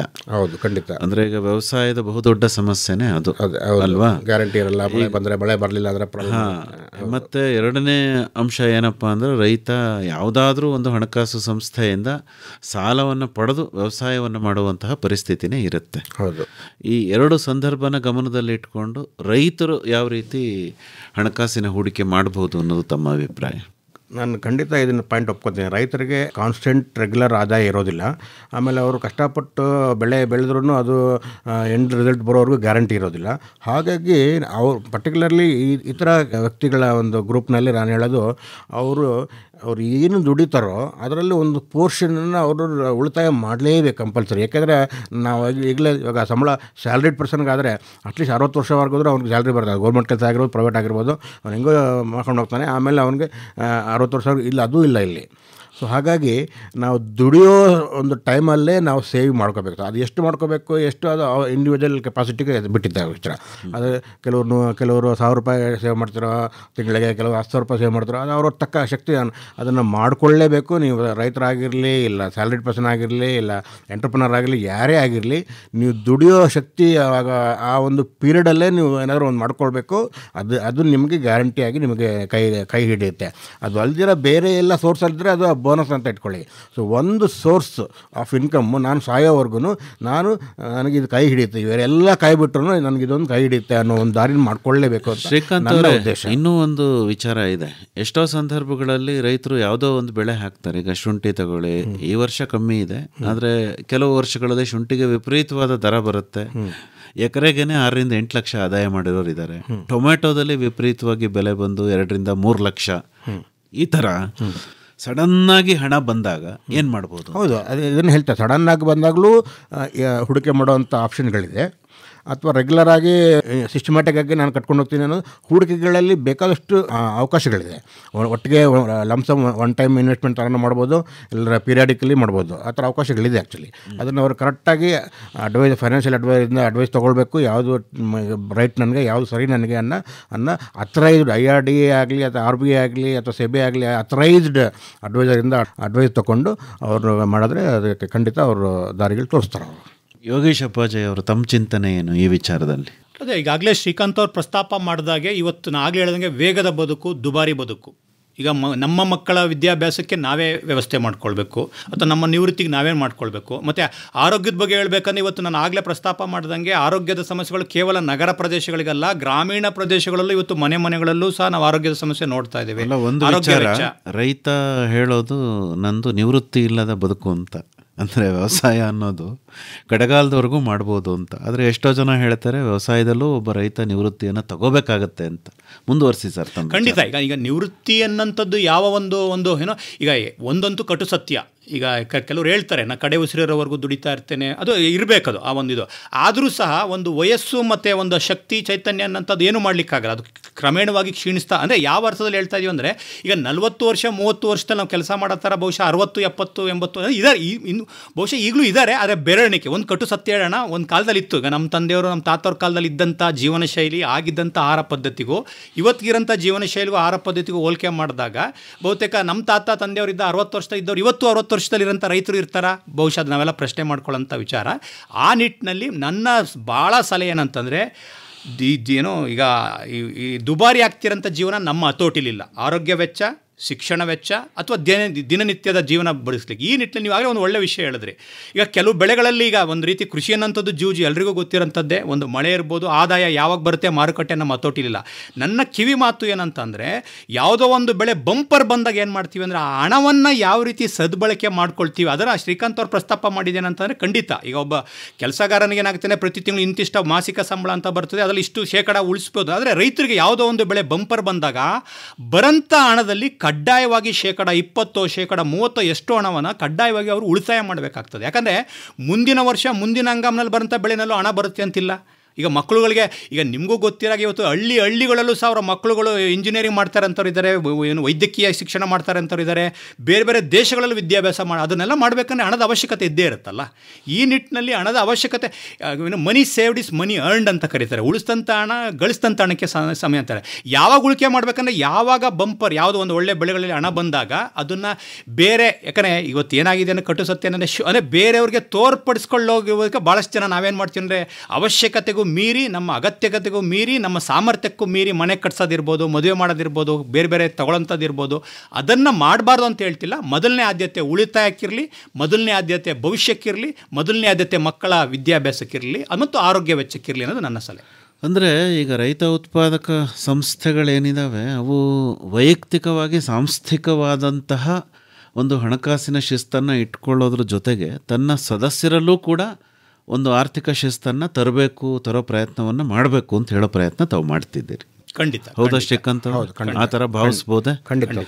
ಅಂದರೆ ಸಂಸ್ಥೆನೂ ಕೂಡ ಒಂದು ಶಿಸ್ತನ್ನು ಇಟ್ಕೋಬೇಕು, ತನ್ನ ಸದಸ್ಯರನ್ನು ಕೂಡ ಎಜುಕೇಟ್ ಮಾಡಬೇಕು ಅಂತ. ಸೊ ಏನು ಮಾಡ್ಬೋದು ಅಂತೀರಿ? ಏನು ಈ ಫೈನಾನ್ಷಿಯಲ್ ಲಿಟ್ರಸಿ ಅಂದರೆ ಯಾವ ರೀತಿ ಎಜುಕೇಟ್ ಮಾಡ್ಬೋದು ಅಂತ? ಸಂಸ್ಥೆ ತನ್ನ ಸದಸ್ಯರನ್ನು ಇಟ್ಕೊಳ್ಬೇಕು ಅನ್ನೋದಕ್ಕಿಂತ ನಾವು ಅಲ್ಲಿವರೆಗೂ ಡಿಪೆಂಡೇ ಆಗಬಾರ್ದು ಅಂತ ನಾನು ಹೇಳೋದು ನನ್ನ ವಾದ.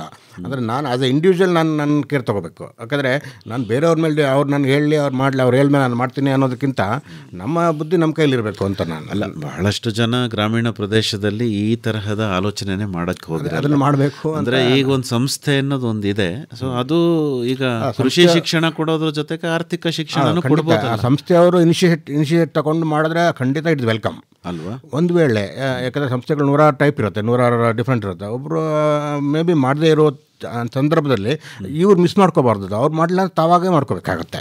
ತಾವೇನು ಹೇಳ್ತೀರಿ ಯೋಗೇಶ್ ಅವರು? ಈಗಾಗಲೇ ನಿಮಗೂ ಬಹುಶಃ ಮಾಹಿತಿ ಇದೆ ಅಂತ ಭಾವಿಸಿದ್ದೇನೆ. ಈಗಾಗಲೇ RBI ಅವರು ಏನು ಆರ್ಥಿಕ ಸಾಕ್ಷರತೆ ಅಂತ. ಮತ್ತು ನನ್ನ ಒಂದು ಮಾಹಿತಿ ಪ್ರಕಾರ ಕೆಲವರು ನಿವೃತ್ತ ಬ್ಯಾಂಕ್ ಅಧಿಕಾರಿಗಳು ನನಗೆ ಸಂಪರ್ಕ ಇರೋದ್ರಿಂದ ಅವರು ನಿವೃತ್ತಿ ಆದಮೇಲೆ ಅಲ್ಲಲ್ಲಿ ತಾಲೂಕು ಮಟ್ಟದಲ್ಲಿ ಅಲ್ಲೆಲ್ಲ ಅವ್ರನ್ನ ಆರ್ಥಿಕ ಸಾಕ್ಷರತೆ ಸಲಹೆಗಾರ ಅಂತ ತೊಗೊಂಡ್ರೆ ಅದು ಭಾಳ ಮೂಲಭೂತವಾದಂಥ ವಿಚಾರಗಳು ಮಾಡಿಸ್ತಾ ಇದ್ದಾರೆ. ಅಂದರೆ ಗ್ರಾಮೀಣ ಮಟ್ಟದಲ್ಲಿ ಮುಖ್ಯವಾಹಿನಿಗೆ ಬರ್ದಿರೋಂಥ ಇನ್ನೂ ಭಾಳ ಜನಗಳಿದ್ದಾರೆ. ಇನ್ನೂ ಪ್ಯಾನ್ ಬಹುಶಃ ಮಾಡಿಸ್ತಿರೋಂಥವ್ರು, ಅಥವಾ ಆಧಾರ್ ಪ್ಯಾನನ್ನು ಲಿಂಕ್ ಮಾಡಿಸೋಂಥ ವಿಷಯನೂ ಗೊತ್ತಿಲ್ಲದಿರೋಂಥವ್ರು ಇದ್ದಾರೆ, ಅಥವಾ ಒಂದು ಖಾತೆಯನ್ನು ಒಂದು ಬ್ಯಾಂಕ್ನಲ್ಲಿ ಖಾತೆ ಅದನ್ನು ಪ್ರಾರಂಭ ಮಾಡಬೇಕಂದ್ರೆ ಅದೂ ಮಾಹಿತಿ ಇಲ್ಲರಂಥದ್ದಿದೆ. ಈ ರೀತಿ ಅಥವಾ ಗೂಗಲ್ ಪೇ UPI ಅಂತ ಏನು ನಾವು ಕರಿತೀವಿ, ಇದನ್ನು ತಿಳಿಸಿ ಮಾಡಲಿಕ್ಕೆ ಅಂತ ಈಗ RBI ಅವರು ಭಾಳ ತಳಮಟ್ಟದ ಮುಖ್ಯವಾಹಿನಿಗೆ ಬರೆದಿರೋಂಥವ್ರಿಗೆ ಮಾಡ್ತಾ ಇದ್ದಾರೆ. ಆದರೆ ನಾವು ಪ್ರಯತ್ನ ಮಾಡ್ತಾ ಇರೋಂಥ ಅದು ಸರ್ಕಾರದ ಜವಾಬ್ದಾರಿ ಮಾಡ್ತಾ ಇದ್ದಾರೆ. ಅಂಥ ಒಂದು ಅವಕಾಶಗಳಿದ್ದರೆ ರೈತ ಉತ್ಪಾದಕ ಕಂಪನಿಗಳು ಸಹ, ಕೆಲವು ಸರ್ಕಾರೇತರ ಸಂಸ್ಥೆಗಳಿಗೂ ಇದನ್ನು ಜವಾಬ್ದಾರಿ ವಹಿಸಿದ್ದಾರೆ. ಅದನ್ನು ರೈತ ಉತ್ಪಾದಕ ಕಂಪನಿಗಳು ಸಹ ಆ ಒಂದು ಇದನ್ನು ಬಳಸ್ಕೊಂಡು ನಾವು ಶ್ರೀಕಾಂತ್ ಅಥವಾ ನಾವೇನೀಗ ಒಂದು ಸಮಾನ ಮನಸ್ಕರು ಸೇರ್ಕೊಂಡು ನಾವು ಮಾಡ್ತಾ ಒಂದು ಸ್ವಲ್ಪ ಇನ್ನೂ ಒಂದು ಅಜ್ಜೆ ಮುಂದೆ ಹೋಗಿ ನಾವು ಮಾಡ್ತಾ ಅಂದರೆ ಈಗಾಗಲೇ ಮೂಲಭೂತವಾದಂಥ ವಿಷಯ ತಿಳ್ಕೊಂಡಿದ್ದಾರೆ. ಹಣವನ್ನು ಎಲ್ಲೆಲ್ಲಿ ಹೂಡಿಕೆ ಮಾಡಬೇಕಂತ ಮಾಹಿತಿ ಇಲ್ಲ, ಅಥವಾ ಆರ್ಥಿಕ ಶಿಸ್ತು. ನೀವು ಆಗಲೇ ಸತ್ಯ ನೀವು ಹೇಳಿದ 100% ಸತ್ಯ. ಬರೀ ನಾನು ಗ್ರಾಮೀಣ ಪ್ರದೇಶದಲ್ಲ, ನಗರ ಪ್ರದೇಶದಲ್ಲೂ ಸಹ ನಾಳೆ ಬಗ್ಗೆ ಯೋಚನೆ ಮಾಡೋಂಥವ್ರು ಭಾಳ ಜನ ಇಲ್ಲ.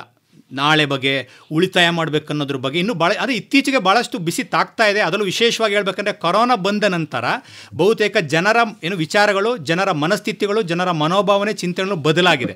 ಉಳಿಸ್ಬೇಕು, ನಾವು ವಿಚಾರ ಮಾಡಬೇಕು ಅನ್ನೋಂಥದ್ದು ಬಂದಿದೆ. ಈ ಸಂದರ್ಭದಲ್ಲಿ ರೈತ ಉತ್ಪಾದಕ ಕಂಪನಿಗಳೂ ಸಹ ಒಂದು ಸಾಂಸ್ಥಿಕ ಮಟ್ಟದಲ್ಲಿ ಮತ್ತು ಸಂಸ್ಥೆಯ ಮೂಲಕ ಸದಸ್ಯ ಷೇರುದಾರರು ಸಹ ಆರ್ಥಿಕ ಸಾಕ್ಷರತೆ ತರ ನಿಟ್ಟಿನಲ್ಲಿ ಕಾರ್ಯಕ್ರಮಗಳನ್ನ ಮಾಡೋಂಥದ್ದು, ಶಿಬಿರಗಳನ್ನು ಮಾಡೋಂಥದ್ದು, ಸಾಧ್ಯವಾದಂಥ ಸೇವೆಗಳನ್ನು ರೈತ ಉತ್ಪಾದಕ ಕಂಪನಿಯ ಮೂಲಕನೇ ಕೊಡಂಥ ಒಂದು ನಿಟ್ಟಿನಲ್ಲಿ ವಿಚಾರ ಮಾಡಿ ಚಿಂತನೆ ಮಾಡಿದ ಅವಶ್ಯ ಅನ್ನೋಂಥದ್ದನ್ನು ನಾನು ಈ ಸಂದರ್ಭದಲ್ಲಿ ಹೇಳಿಕೆ ಇಷ್ಟ. ಹೆಚ್ಚಿನ ಮಾಹಿತಿಗೆ ತಮ್ಮನ್ನೇ ನೇರವಾಗಿ ಸಂಪರ್ಕ ಮಾಡಬೇಕು ಅಂದರೆ ಸಂಪರ್ಕಕ್ಕಾಗಿ ತಮ್ಮ ಮೊಬೈಲ್ ಸಂಖ್ಯೆ ಏನು ಶ್ರೀಕಾಂತ್ ಅವರೇ? ನನ್ನ ಮೊಬೈಲ್ ಸಂಖ್ಯೆ 9611211460. ಇನ್ನೊಮ್ಮೆ ಹೇಳ್ತೀರಾ? 9611211460. ಇನ್ನೂ ಒಂದ್ಸರಿ ಹೇಳ್ಬಿಡಿ. 9611211460. ತಮ್ಮದು ಯೋಗೀಶ್ ಅಪ್ಪಾಜಯ್ಯ ಅವರೇ? ನನ್ನ ದೂರವಾಣಿ ಸಂಖ್ಯೆ 9442185444. ಇನ್ನೊಮ್ಮೆ 9442185444. ಇನ್ನೂ ಒಂದ್ಸರಿ ಹೇಳ್ಬಿಡಿ ಸರ್. 9442185444. ಒಳ್ಳೆಯದು ಶ್ರೀಕಾಂತ್ ಅವರೇ ಹಾಗೂ ಯೋಗೀಶ್ ಅಪ್ಪಾಜಯ್ಯ ಅವರೇ, ಇದುವರೆಗೂ ರೈತ ಉತ್ಪಾದಕ ಸಂಸ್ಥೆಗಳು ಮತ್ತು ಆರ್ಥಿಕ ಶಿಸ್ತು ಇದರ ಬಗ್ಗೆ ಬಹಳ ಉಪಯುಕ್ತವಾದ ಮಾಹಿತಿಯನ್ನು ನೀಡಿದ್ರಿ. ಒಳ್ಳೆಯದಾಗಲಿ. ನಮಸ್ಕಾರ. ತಮಗೂ ನಮಸ್ಕಾರ. ತಮಗೂ ನಮಸ್ಕಾರ. ಧನ್ಯವಾದ. ನಮ್ಮ ಕಂಪನಿ ರೈತ ಉತ್ಪಾದಕರ ಕಂಪನಿ. ರೈತ ಉತ್ಪಾದಕ ಸಂಸ್ಥೆಗಳಲ್ಲಿ ಆರ್ಥಿಕ ಶಿಸ್ತಿನ ಪಾಲನೆಯನ್ನು ಕುರಿತ ಸಂವಾದದಲ್ಲಿ ಇದುವರೆಗೆ ಭಾಗವಹಿಸಿದ್ದವರು ಆರ್ಥಿಕ ತಜ್ಞರಾದ ಎಸ್ ಶ್ರೀಕಾಂತ್ ಮತ್ತು ಯೋಗೀಶ್ ಅಪ್ಪಾಜಯ್ಯ. ಬರುವ ವಾರ ತೆಂಗು ಹಾಗೂ ತರಕಾರಿ ಬೇಸಾಯವನ್ನು ಕುರಿತ ಸಂವಾದವಿದೆ.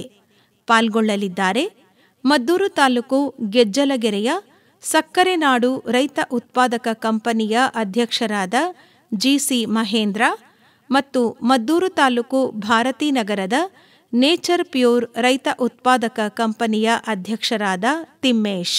ನಮ್ಮ ಹೊಲ ನಮ್ಮ ಬೆಳೆ ಪೂರ್ಣ ಲಾಭದ ನ್ಯಾಯ, ಸಮಬಾಳು ಸಮಪಾಲು ಎಂಬುದೇ ಕಂಪನಿಯ ಧ್ಯೇಯ. ನಮ್ ಕಂಪನಿ ರೈತ ಉತ್ಪಾದನಾ ಸಂಸ್ಥೆಗಳ ಸಬಲೀಕರಣ ಕುರಿತ ಬಾನುಲಿ ಸರಣಿ ಕೇಳಿದಿರಿ. ವೃತ್ತಿಪರತೆಯು ಕೌಶಲ್ಯ ದುಡಿಮೆಯ ಕಂಪನಿ ಅಡಿಪಾಯ. ಬೆಳೆಯೋಣ ಕೊಳ್ಳೋಣ ಮೌಲ್ಯವರ್ಧಿಸಿ ಮಾರೋಣ. ಸಹಯೋಗ ಕೇಂದ್ರೀಯ ಆಹಾರ ತಂತ್ರಜ್ಞಾನ ಸಂಶೋಧನಾಲಯ, ಸಮೂಹ ಸಂವಹನ ಹಾಗೂ ಪತ್ರಿಕೋದ್ಯಮ ವಿಭಾಗ, ಮೈಸೂರು ವಿಶ್ವವಿದ್ಯಾನಿಲಯ ಹಾಗೂ ವಿಕಸನ ಗ್ರಾಮೀಣ ಹಾಗೂ ನಗರಾಭಿವೃದ್ಧಿ ಸಂಸ್ಥೆ ಮಂಡ್ಯ. ಬನ್ನಿರಿ ರೈತರೇ ಒಗ್ಗಟ್ಟಾಗಿ ಕಂಪನಿ ಕಟ್ಟೋಣ. ಕೃಷಿಯು ಕೂಡ ಉದ್ಯಮ ಎಂಬುದ ಸಾಧಿಸಿ ತೋರೋಣ. ಶೀರ್ಷಿಕೆ ಗೀತೆ ರಚನೆ ರಮೇಶ್ ಪಿ ರಂಗಸಮುದ್ರ, ರಾಗ ಸಂಯೋಜನೆ ಹಾಗೂ ಗಾಯನ ನಿತಿನ್ ರಾಜಾರಾಮ್ ಶಾಸ್ತ್ರಿ, ವಾದ್ಯ ಸಹಕಾರ ತುಮಕೂರು ಬಿ ರವಿಶಂಕರ್ ಹಾಗೂ ದಿವ್ಯಶ್ರೀ. ಕಂಪನಿ ಕೂಡಿಸಿ ನಾವು ಲಾಭವ ಬೆಳೆಸೋಣ. ರೈತರ ಬವಣೆಗೆ ಸಾಲದ ಶೂಲಕ್ಕೆ ಕಡಿವಾಣ ಹಾಕೋಣ. ಸಹಗಾಯನ ಹಾಗೂ ನಿರ್ಮಾಣ ನೆರವು ಆರ್ ಲೋಕೇಶ್ವರಿ. ನಮ್ಮ ಕಂಪನಿ ಇದು ನಮ್ಮ ಕಂಪನಿ, ನಮ್ಮ ಕಂಪನಿ. ಪರಿಕಲ್ಪನೆ ಹಾಗೂ ನಿರ್ಮಾಣ ಎನ್ ಕೇಶವಮೂರ್ತಿ. ಇದು ನಮ್ಮ ಕಂಪನಿ ರೈತ ಉತ್ಪಾದಕರ ಕಂಪನಿ.